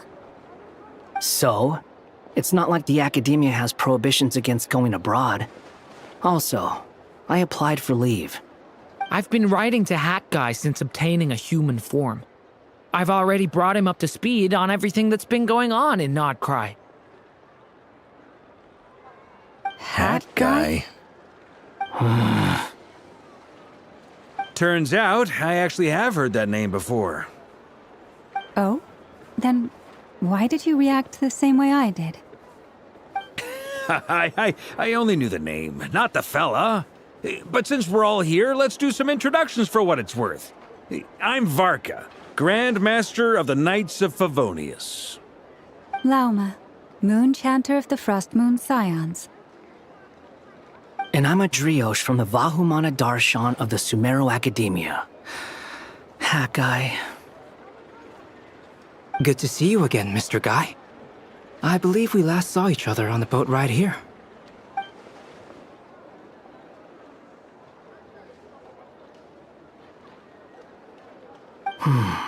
Mind you, the only reason I came here is because there's someone I want to look into. Who's that? The Doctor, also known as Dottore, second of the Fatui Harbingers.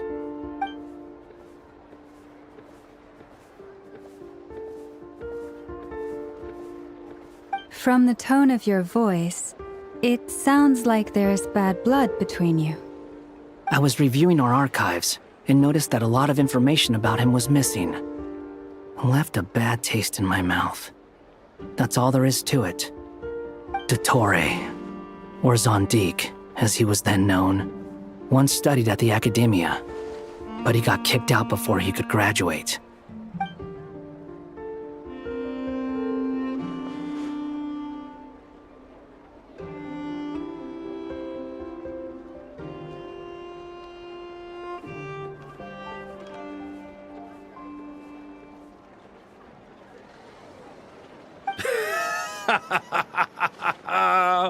So the Harbinger's #2 man is a college dropout? How embarrassing for them. Last we heard, he was planning something. We actually heard that a few times before, even coming to nod-krai, but we haven't seen a trace of him since we got here. He only appears when something interests him. For all we know, he might have left already. But the fact he did something here at all is worth noting. It'll fill a couple extra lines in his file. Why does it sound less like a file you're writing and more like a criminal record? Anyway, we were just about to meet 2 of the other Harbingers. Want to come along? You might learn a thing or two about him there. Sure. Even though they're harbingers, well, they're old acquaintances of ours, so, you know, when you talk to them, try to be... I got it. The Frost Moon Scions' relations with the Fatui remain tense. Forgive me if I do not attend. In that case, we'll continue assisting Miss Alice with her experiments. Good stuff. Everyone's having a fruitful time. All right, we better get going. I'll lead the way.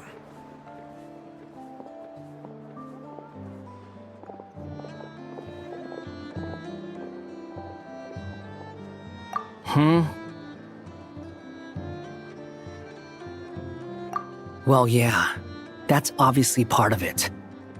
But I'm not the only one who has a score to settle with him. Neither you, nor Lesser Lord Kusanali, nor I want to see him meddling with things again.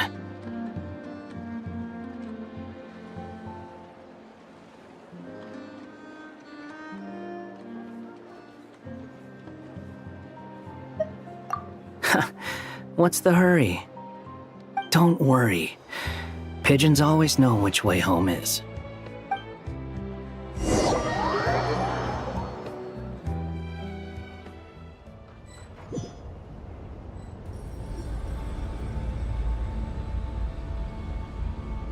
You made it. Who is this? A scholar from Sumeru. They call him Hat Guy. He's an old friend of the Travelers.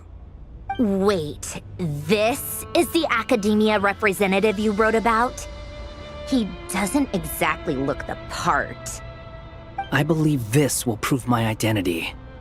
You'll notice it bears the seal of the Sanctuary of Surasthana. Well, what do you know? So it does. All right then. My mistake. It's fine. I expected as much.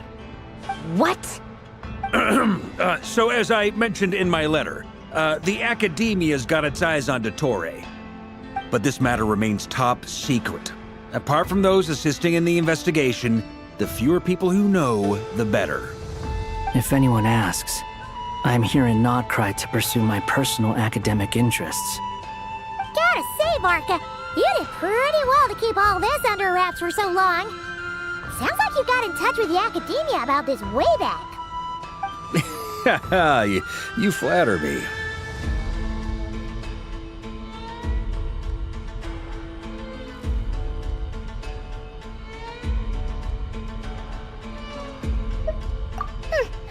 Where do I even start? Remember that time we fought Rerir at Star Sand Shoal? He sure let me have it then, didn't he? I'll bet Dottore had that all sketched out, with me as his convenient little pawn. He could not care less about us if he tried, but hey! The feeling's mutual. Does Dottore really strike you as the sort who values his relationships with his colleagues? Fair point. Definitely not. Which is why I always keep my guard up whenever he starts making suspicious moves. To that extent, our motivations align. On top of which, I consider you trustworthy people. Now, back on topic. In the wake of the Reikir of Solnari episode, Sandrone and I grew suspicious about Dottore's complete inaction during the entire affair. So we tried to find out what he'd been up to, but unfortunately to no avail. He never lets anyone in on his plans. The more he cares about something, the more secretive he gets. Indeed. Perhaps he believes that by keeping a low profile, he can avoid trouble. But that trick isn't going to work on his colleagues. Yeah, I mean, he's been researching the ancient moon's remnants. And he's been trying to get his paws on the moon marrows. Only an idiot would believe he doesn't have something more planned. With this in mind, I returned to Snezhnaya and relayed my thoughts to Her Majesty the Tsaritsa, entreating her to have him recalled. That's pretty direct. Did the Tsaritsa agree? Yes. I made it abundantly clear that the Fatui's business in nod-krai is almost concluded, and we do not need 3 harbingers in this territory. Her Majesty concurred. Accordingly, Dottore has returned at her orders. I imagine he is continuing with experiments, which no one besides he would ever have any interest in. Common sense might mean nothing to him, but he's not stupid. He knows that no good can come from opposing the Tsaritsa. Smarts alone won't get him all the way. He needs the Rooster's resources and Regrator's Mora, both of which the Tsaritsa can strip from him by waggling a finger. But doesn't he have a track record of publicly following orders while going against them in private? He probably has it down to a fine art by now. Wouldn't put it past him. We worked together on a research project once. Only briefly, but it was enough to show me that we're fundamentally different people. He has no interest in doing things methodically, stage by stage. His thoughts jump all over the place, and the moment his curiosity is satisfied, or he gets the results he wants, he disappears.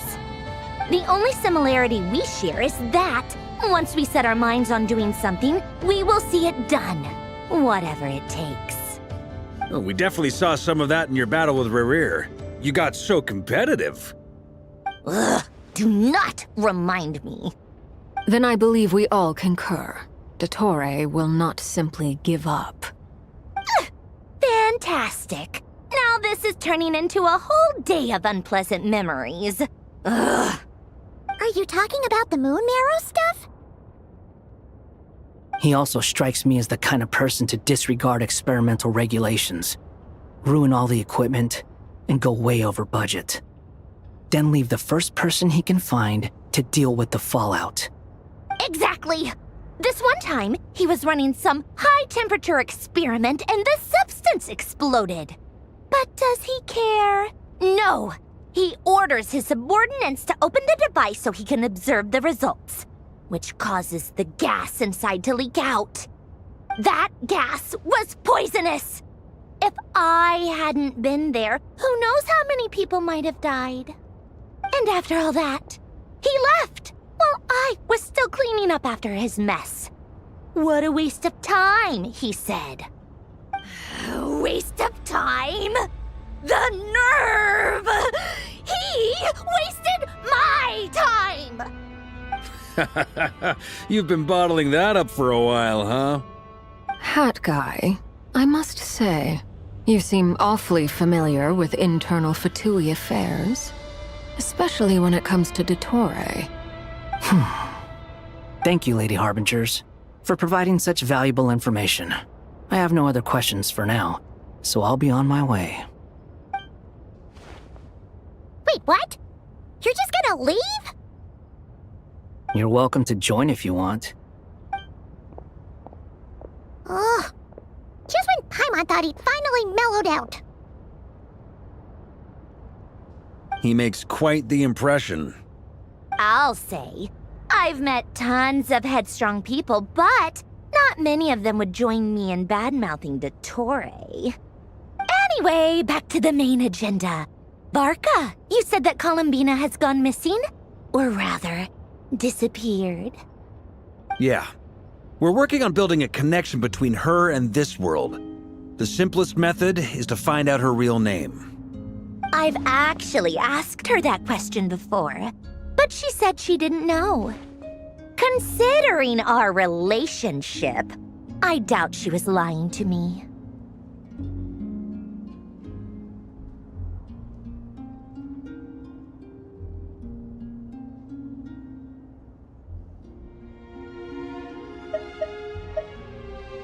As far as I recall, she was never dispatched by Her Majesty to claim a gnosis or anything like that. That Tsaritsa's plans had long contained a place specifically for her.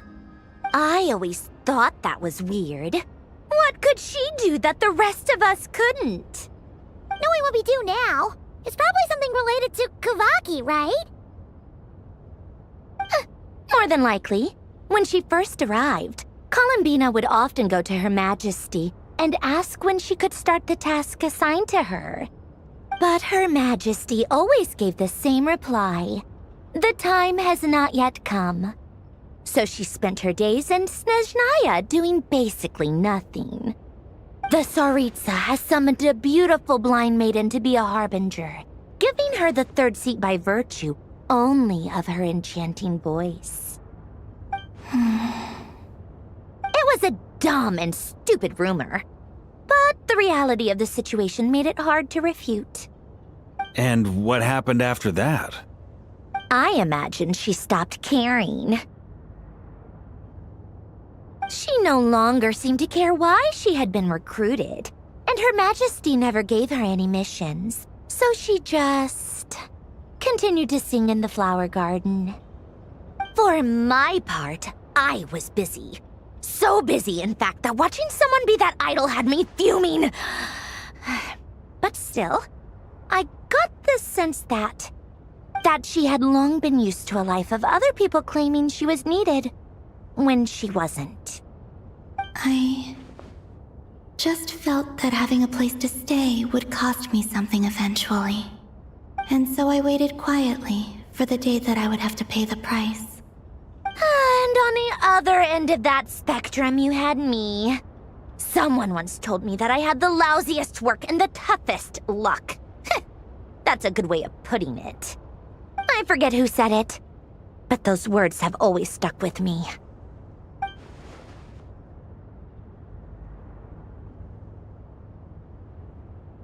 But you've done your job exceptionally well all this time. Because at heart, you are a conscientious person. What is it? Something come to mind?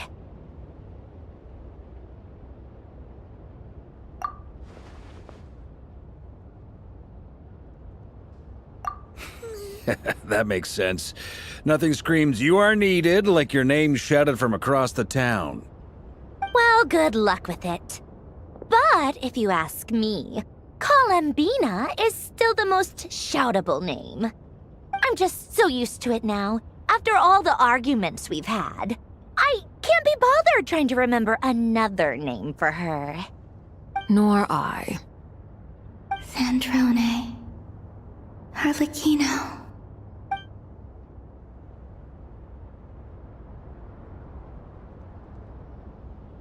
Huh! It's a Sealy! Does that mean Nicole has news for us? Ladies, I thank you for your hospitality. If the chance ever comes up, I definitely owe you both a drink sometime. I'm sure it will. You can make your own way out. Heck, you've been here enough times, you probably know your way around better than I do.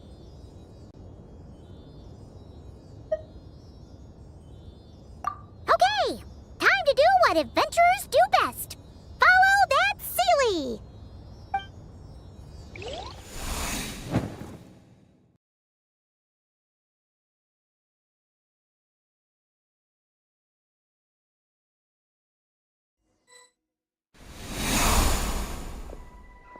Here you are.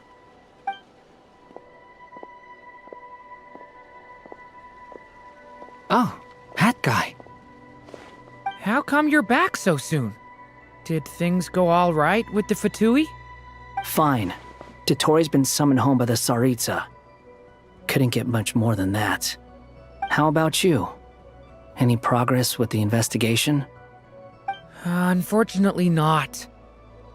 We've tried everything. Different phantoms, different locations, different points in history. But the results are the same each time. Abyssal monsters roaming the land. People crying out in despair, with no hope of being rescued. Every time I see it, I can't help but think, is this what it was like in Mondstadt when Dragonspine Durin attacked? And, if I fail in the task I've been given, will I create yet another tragedy? That's just meaningless speculation. When we encountered similar phenomena previously, I tried to interfere with those illusions, using sounds and lights to guide them. However, we could not change their fates. At most, we were able to extend their existences. The events of the past are like fate that has been written into Irminsul. There isn't a living thing in Teyvat that can escape its past. But Miss Alice instructed us to try to find ways to change the outcome that these phantoms face. It's an impossible task. Can't you just refuse? Since she asked us to do this, I feel like it can't truly be impossible. Or if it is, well, mages can make the impossible possible. I could not have been born as Durin otherwise. But you also said that your past 39 attempts were fruitless. That's true. But you're still going. Yes. After this many futile attempts, surely you realize that you're not doing this because you still believe what some mage told you. It's because you want her hypothesis to come true. It's something you wish for deep inside. So, think for yourself about what you want to do.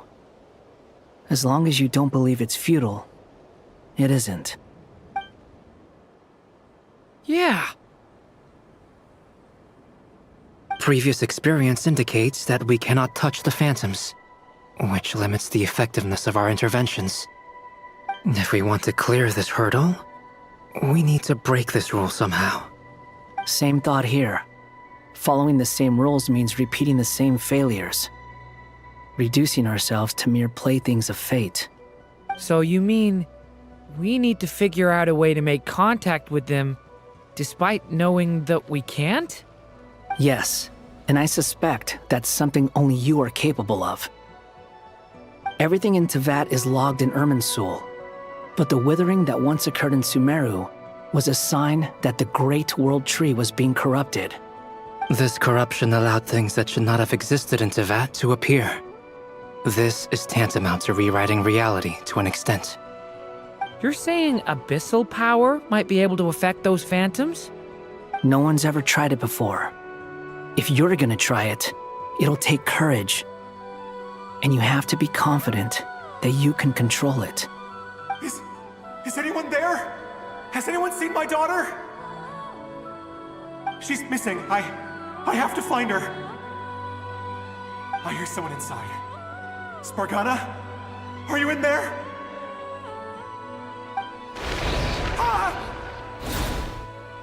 If I can use my abyssal powers to warn him that there is danger here, maybe it'll change his decision.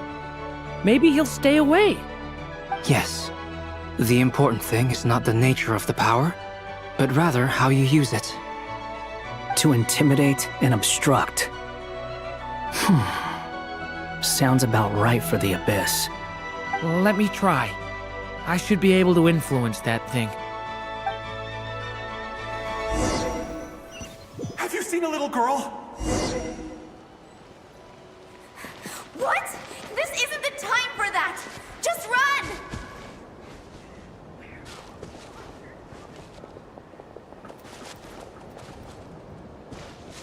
I hear someone inside. Spargana? Are you in there?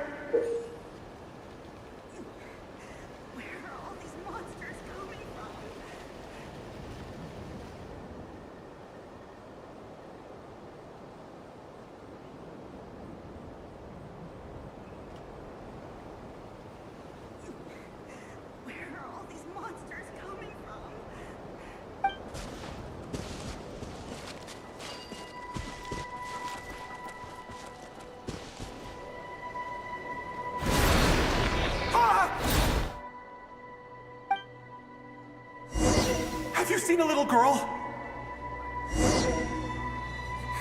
What? This isn't the time for that! Just run!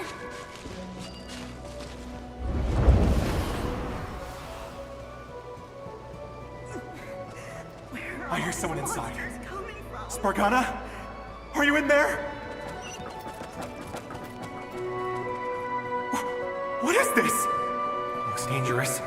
I should get out of here.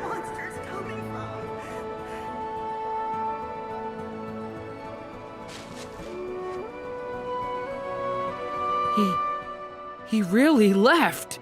Ha! We did it!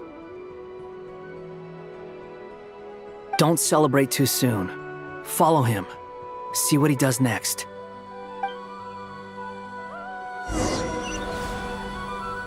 Monsters approaching from the front.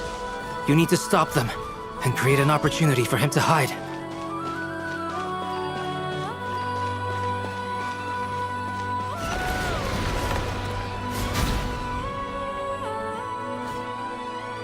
Help me!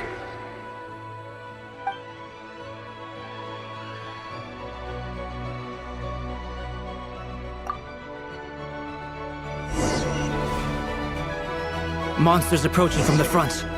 You need to stop them and create an opportunity for him to hide.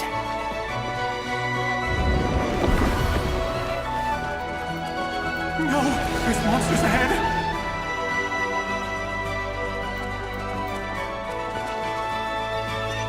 Wait, is that the barrier I saw earlier? Why is it appearing now? It's as if someone's controlling it.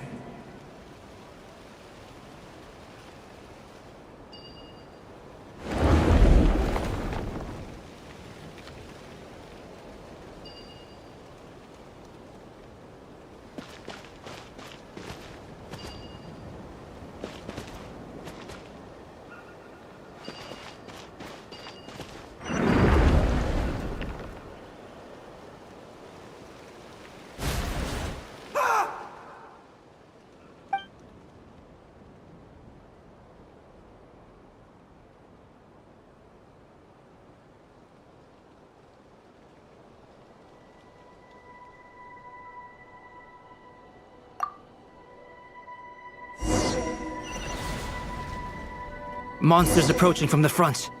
You need to stop them and create an opportunity for him to hide.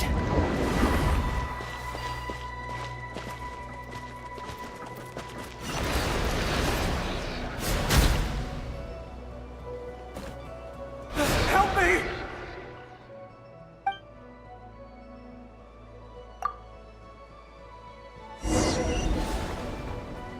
Monsters approaching from the front. You need to stop them and create an opportunity for him to hide.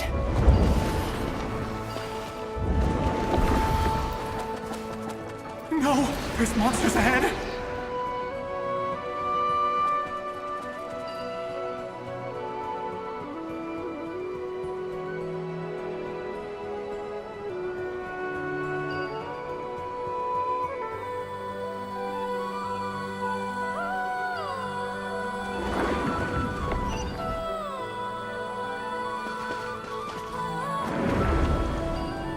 Wait, is that the barrier I saw earlier? Why is it appearing? The monsters are gone. Is it safe now?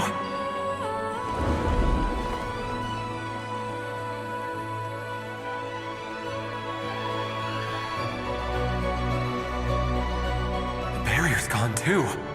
How odd. Anyway, I guess I'll keep going. Quickly, let's keep up.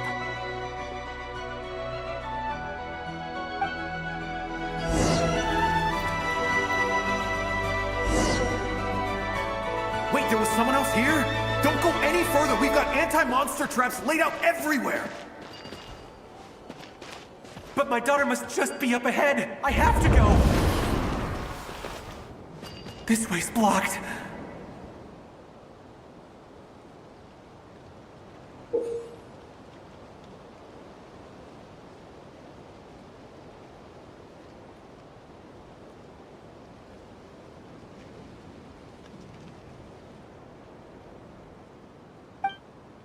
We might be able to use the explosives over there, but we need to take care not to hurt him.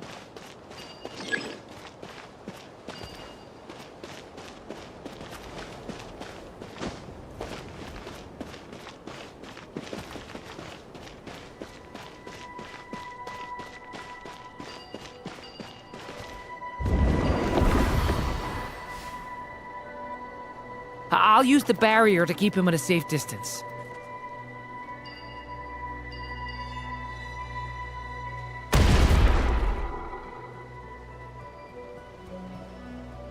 This barrier seems to be helping me somehow. Hey, wake up! Oh, no good. Gotta keep moving ahead.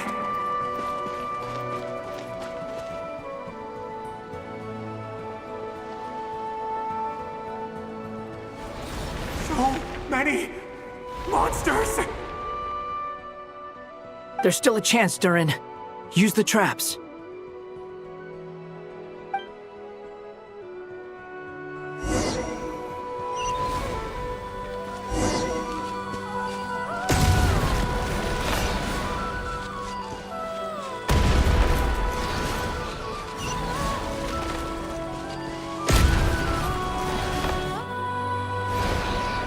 Help me!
This is a new development. I've never seen this happen before. We might just be able to save this person.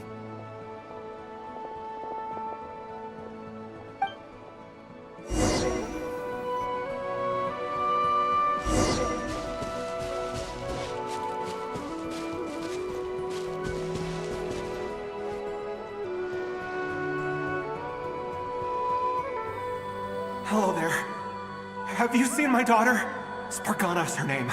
She's carrying a large backpack. Get out while you still can, you fool. You won't find any survivors here. But I can't just leave her here. She must be so scared right now. Sorry. Wish I could help, but I haven't seen her. You'll just have to keep looking. Okay, thank you. If I do find her, I'll get her to shelter and come back for you. Don't bother. I've got nowhere left to go.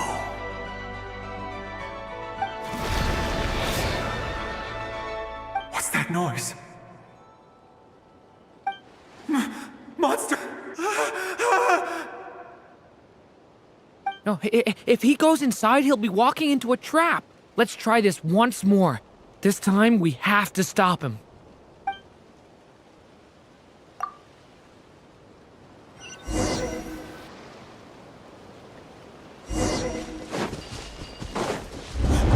Why? How will I know where Spargana's gone like this? You know what? I'll trust this strange barrier. It's gotten me this far after all.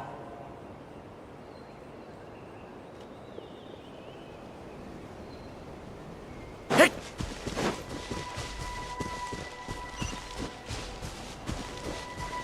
Spargana, are you there?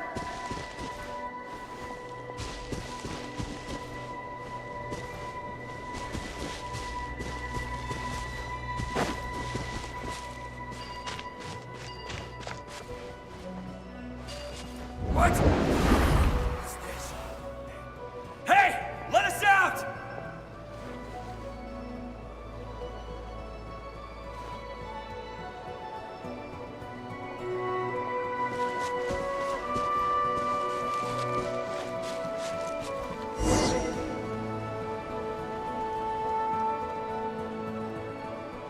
Huh? That looks like one of my daughter's books!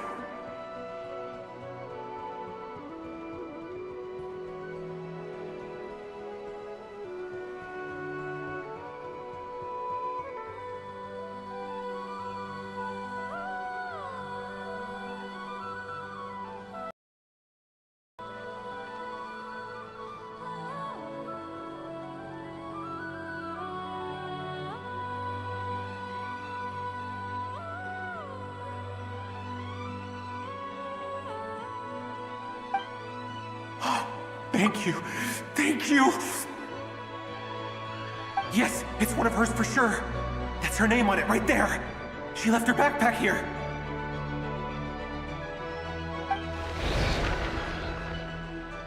Durin, just like last time.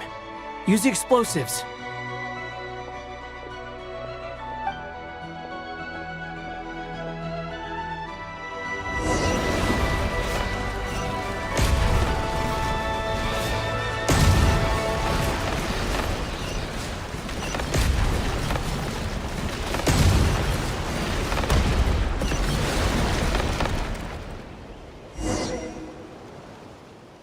It won't work. There's not enough left. If he makes it in, he'll die. But then, this clue could be the key to him finding his daughter. It might not be the only one. Better he misses that clue than loses his life. I guess so.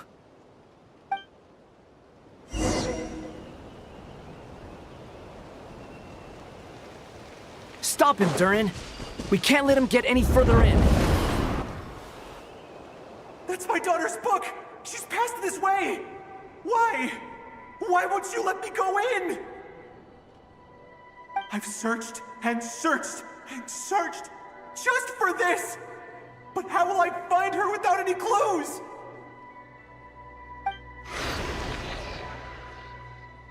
I no longer have anywhere else to go.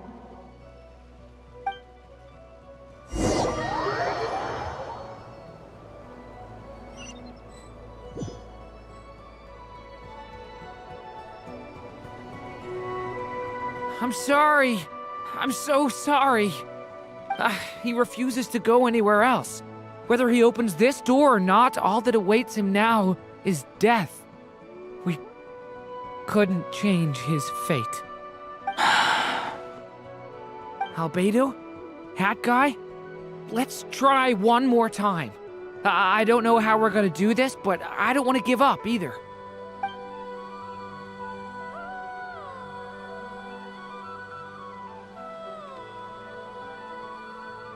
Why am I here? What's going on? All these scenes running through my head. Where are they from? Huh? What's going on? His reactions have changed. How many times have I... What's happening to me? Huh? Wait. Who are you? You can see us now? I feel like I always could, but that I only just realized you were there. I'm sorry, I don't know how to describe what I'm feeling. But you were the ones guiding me using that marked barrier, right? I haven't done anything yet, but those monsters, those deaths, they feel like memories. Like things I really did experience. I won't find my daughter. In fact, I'll ultimately die trying to find her. Isn't that right? Well, no, it isn't. Yes, it is. Even so, we're trying to find a way out of this. You've not seen my daughter either, have you? It seems she really isn't here.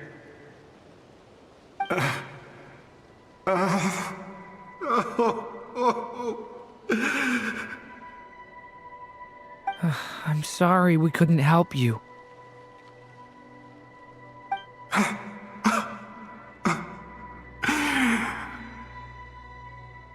I'm just tired. Maybe this is destiny. Maybe it doesn't matter how hard I search. How long do I have left? Experience says 15 to 20 minutes. 15 to 20. Thank you for all your help. Let's rest a while. You look exhausted too. Now's not the time for you to start pitying us. It's not pity. I'm just realizing that I've only got 10 or so minutes left. You know?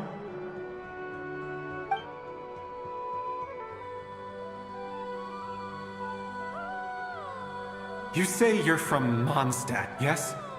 A place with windmills, where people enjoy limitless freedom? And you're from Sumeru, where they've built an academy into a giant tree? Yes. It seems you've never heard of either place. Those names are unknown to me, I'm afraid, yes. Have you heard of Hyperborea?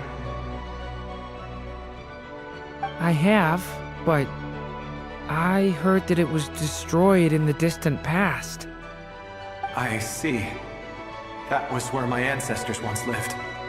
What about Delphi Pytho? Was it later rebuilt?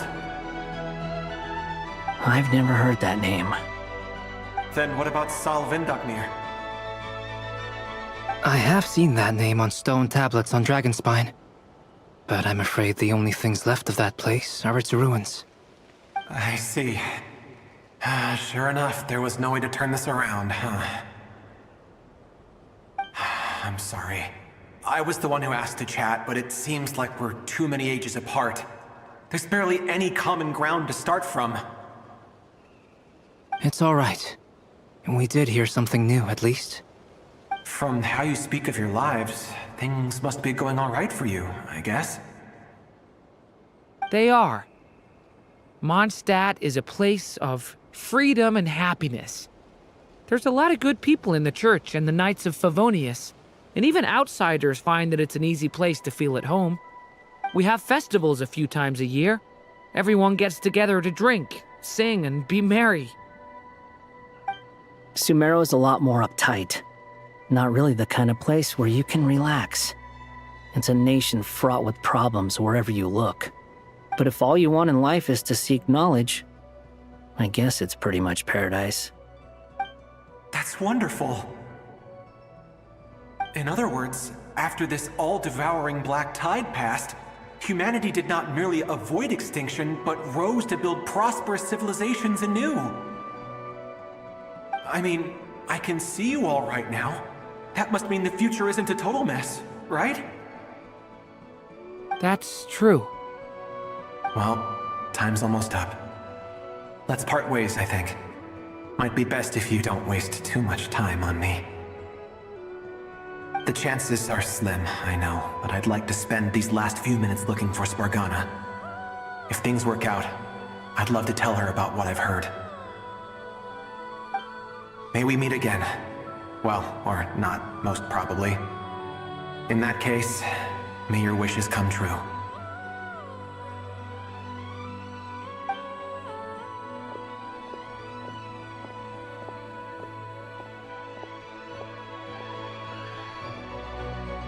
He's gone.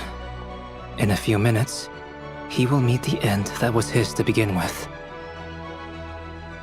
The ending of this tale did not change, but I believe that we've just made the most progress we have yet.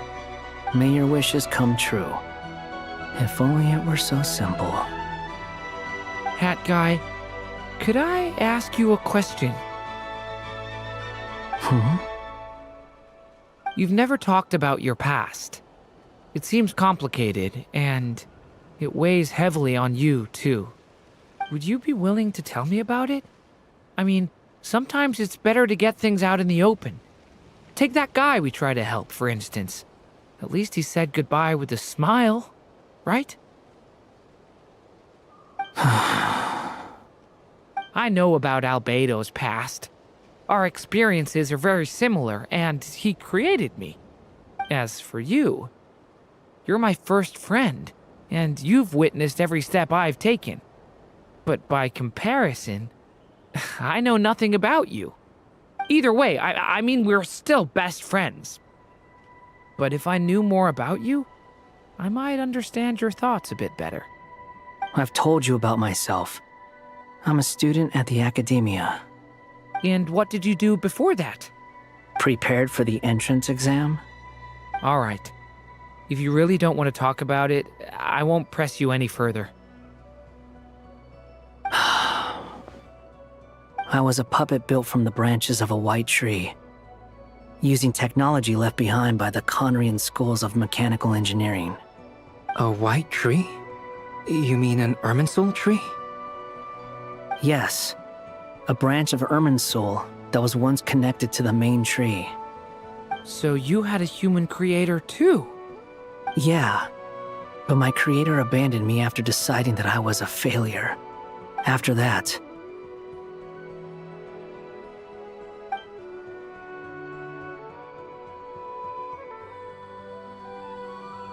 Durin, resisting the influence of the Abyss, suppressing the urge to destroy, trying to do the right thing.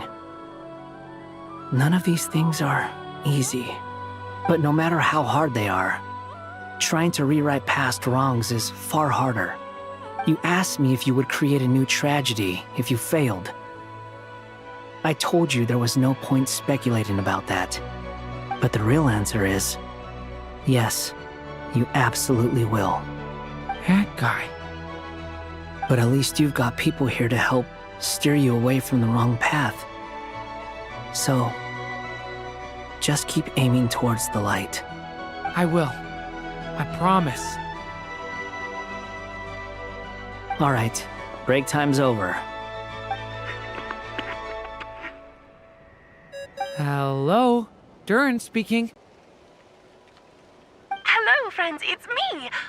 have you been up to, I'm detecting some unmistakable fluctuations here at the border. The amplitude isn't particularly high, but they're completely different signals from the ones before, and the scale is comparable to those I've detected previously. Alice, we were unable to save that person. However, he appears to have retained a portion of the memories gained through that cycle, and was able to hold a conversation with us. I see. Well, that is rather odd indeed. It definitely merits further attention. Could I trouble you to keep trying the same approach? I need to gather some more data. Counting on you. I should probably have Nicole come and check this out as well.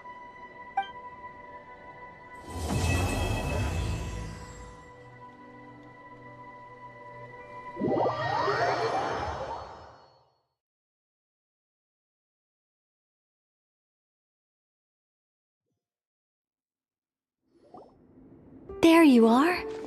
I was worried you might stop to collect treasure chests opened by the Seelie along the way. It would have taken you so much longer to get here. Another conversation I cannot hear.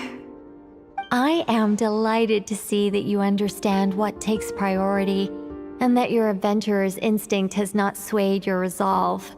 Really, I must applaud you for it. You should know. Paimon's head. Okay, I'll try and keep it short. My senses are telling me that this is where we shall find the entrance to the ruins. Oh, cool! Well, what are we waiting for? Let's open it up and see! Patience. This was a sanctuary of great importance to the Hyperboreans. A special process is required to open the gate. Oh! Like the place that housed the Eternal Moon's marrow?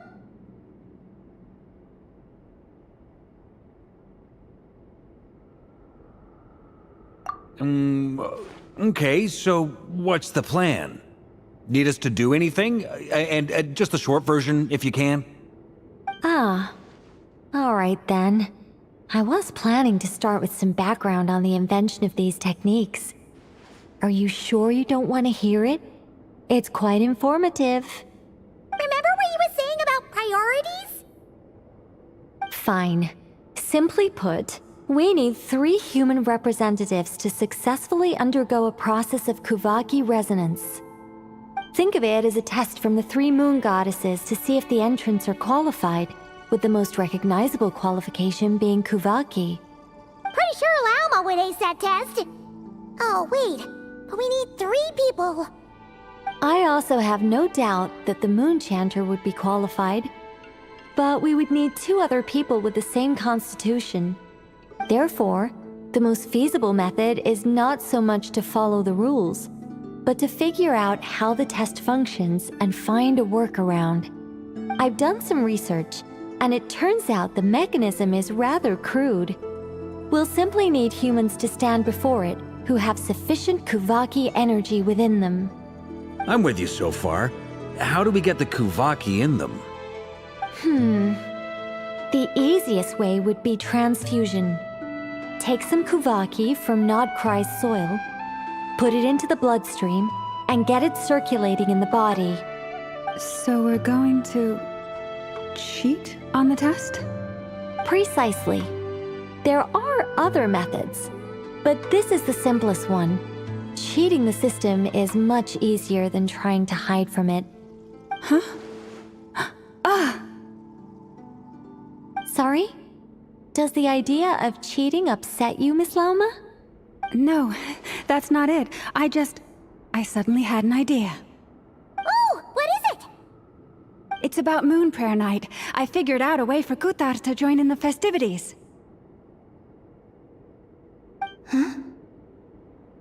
But as Paimon said, we need to have our priorities straight. Let's get back to the test.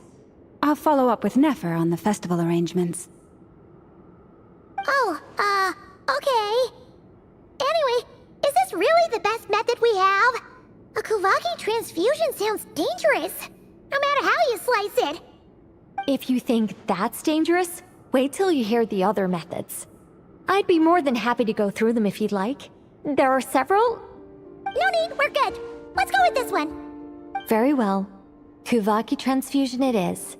Now, I should mention that the risks can be greater or lower depending on individual compatibility. It would be rash to simply infuse the Kuvaki and hope for the best. If the body rejects it, the reaction can be quite severe. The symptoms are similar to another condition that some people living here suffer from, known as congenital Kuvaki sensitivity. So, before we execute our plan, I will perform a simple test of my own to see who is compatible and who is not. Once that is done, we will have to complete the resonance process as rapidly as possible. The participants must remain stationary while the Kuvaki circulates and bonds with them, and they mustn't eat or drink anything. What? No eating or drinking? That's some hardcore fasting. They'll all be monks by the time they're through.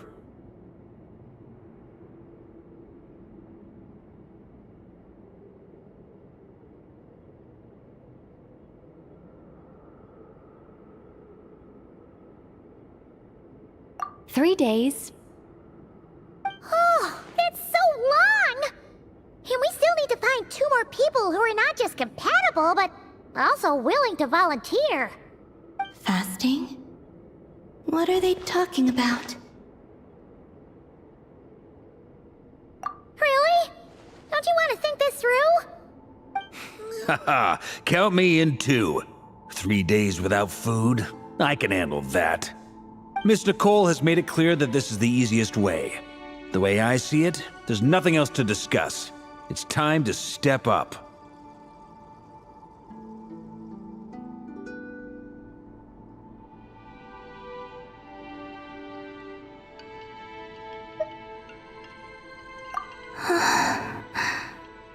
Yeah, you're right. In that case, Paimon volunteers to be Captain of Logistics. She'll keep the fires lit and grab some spare clothes to keep you comfortable.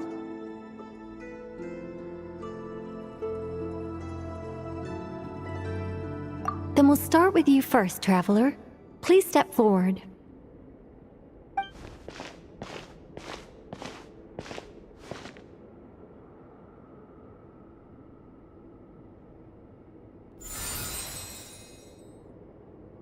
How's it going?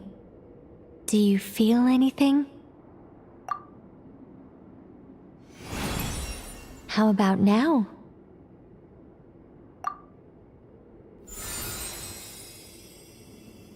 And now?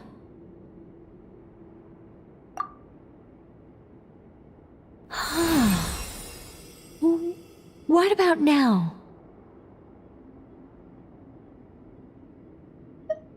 You guys, it's not a competition, you know. All right, I'm officially impressed. Even as a descender, you can withstand far more than I imagined. It's like I summoned a giant stone titan to arm wrestle you, and your arm hasn't even moved an inch. In my last attempt, I infused 5 times the amount of Kuvaki required. Yes, safe to say, compatibility won't be an issue for you. You're eligible to join. You're next, Mr. Varka. Sure, here goes nothing. All right, I'll start where we left off. 5 times the required Kuvaki dose. Whoa, whoa, whoa, hey, wait a minute. How's it going? No, not great. I kind of want to puke. Feels like I've been drinking too much. A few bottles of wine, then a big stein of Dark Horse, with some hard liquor from Liyue mixed in. You think this is funny? I just lost to a young lady in an arm wrestling contest. I'm never gonna live that down. My apologies. I'll lower the concentration and try again. Oh. How's it going now? I'm not as dizzy as last time, but I can still feel it pulsing around. In that case, you wouldn't be an ideal choice, Mr. Varka. Let's try someone else. Okay. Let's go ask some of our other friends then.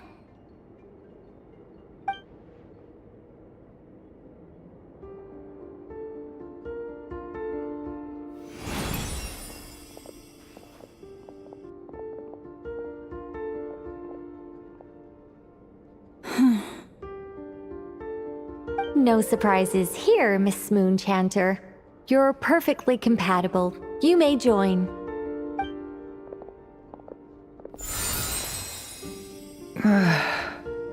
I'm getting a slight headache. Shame. You were so close. Whoa! I'm itching all over! Allergic reaction.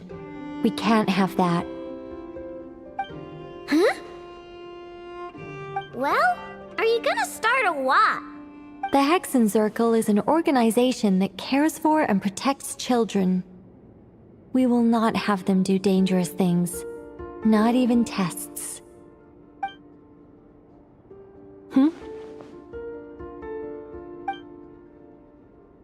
Is something the matter? The candidates have to be human.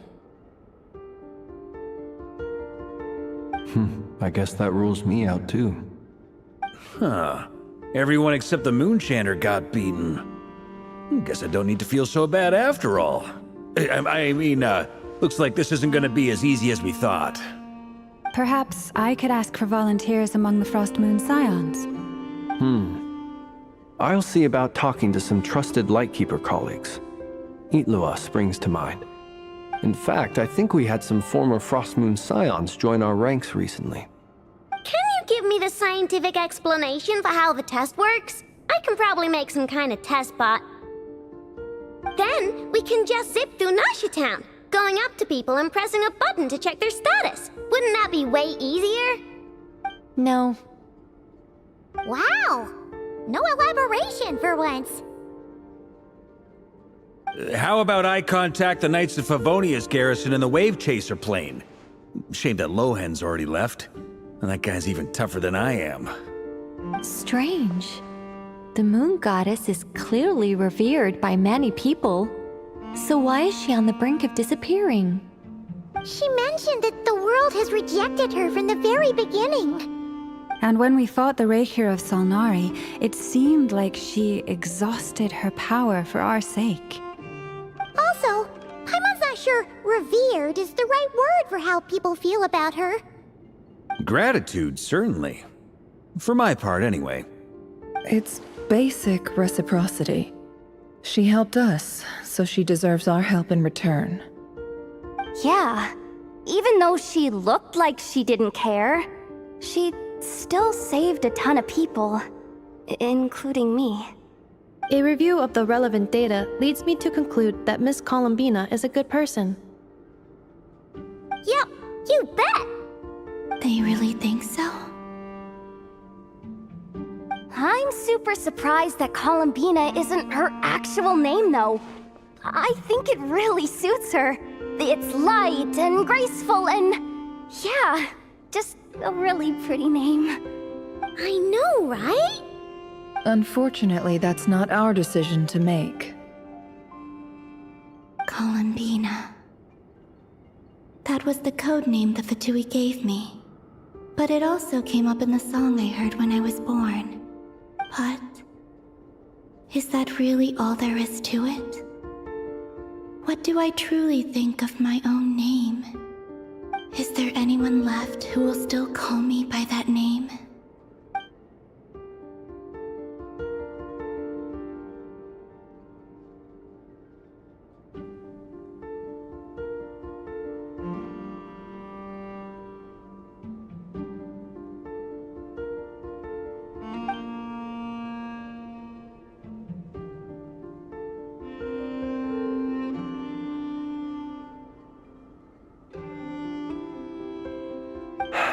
Moon Prayer Night is getting closer by the day. We're running out of time. We need to look for other candidates. Then allow me to try. Huh? What are you doing here? You contacted your friends via the Adventurers Guild, Sandrone has been keeping an eye out for something like that, so she informed me. Since I have the ability to accommodate a moon marrow, I should prove to be a suitable candidate. Arlecchino. When can we begin? I see. We can begin right away.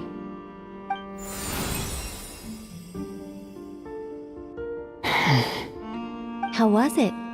Did you feel any discomfort? Not at all. Then it seems we shan't need to look for additional candidates after all. Great! Cool.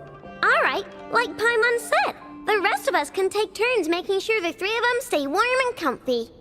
Then, my job is to take care of the caretakers. I will ensure everyone receives food and accommodation. I'm ready as well.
The work is done. The sacred scroll shut. The stars grow dim, the people silent. The white sun sets, the silver moon rises. O path to the temple, appear now before us.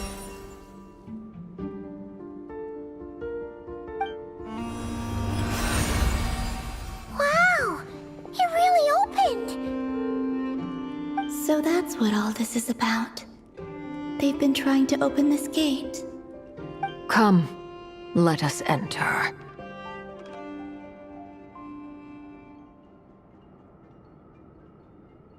It might be best to eat something first. Take care to chew properly and swallow slowly. It will give your body time to readjust to the digestion process. They will head in soon. They will need to enter this gate.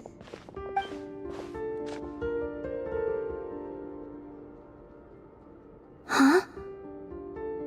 I cannot pass through. Is it because I have no physical body? It has been 3 days. My strength has all but completely faded. Can I really hold on until Moon Prayer Night?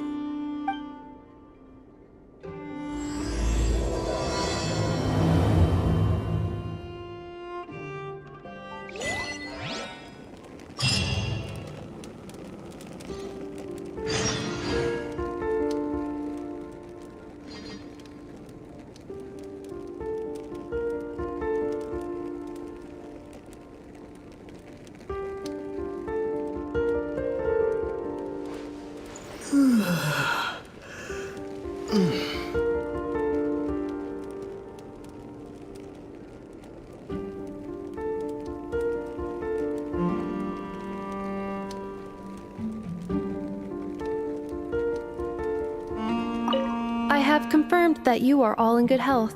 With that, my work is now complete. Congratulations are in order.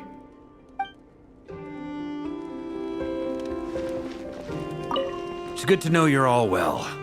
Puts me at ease.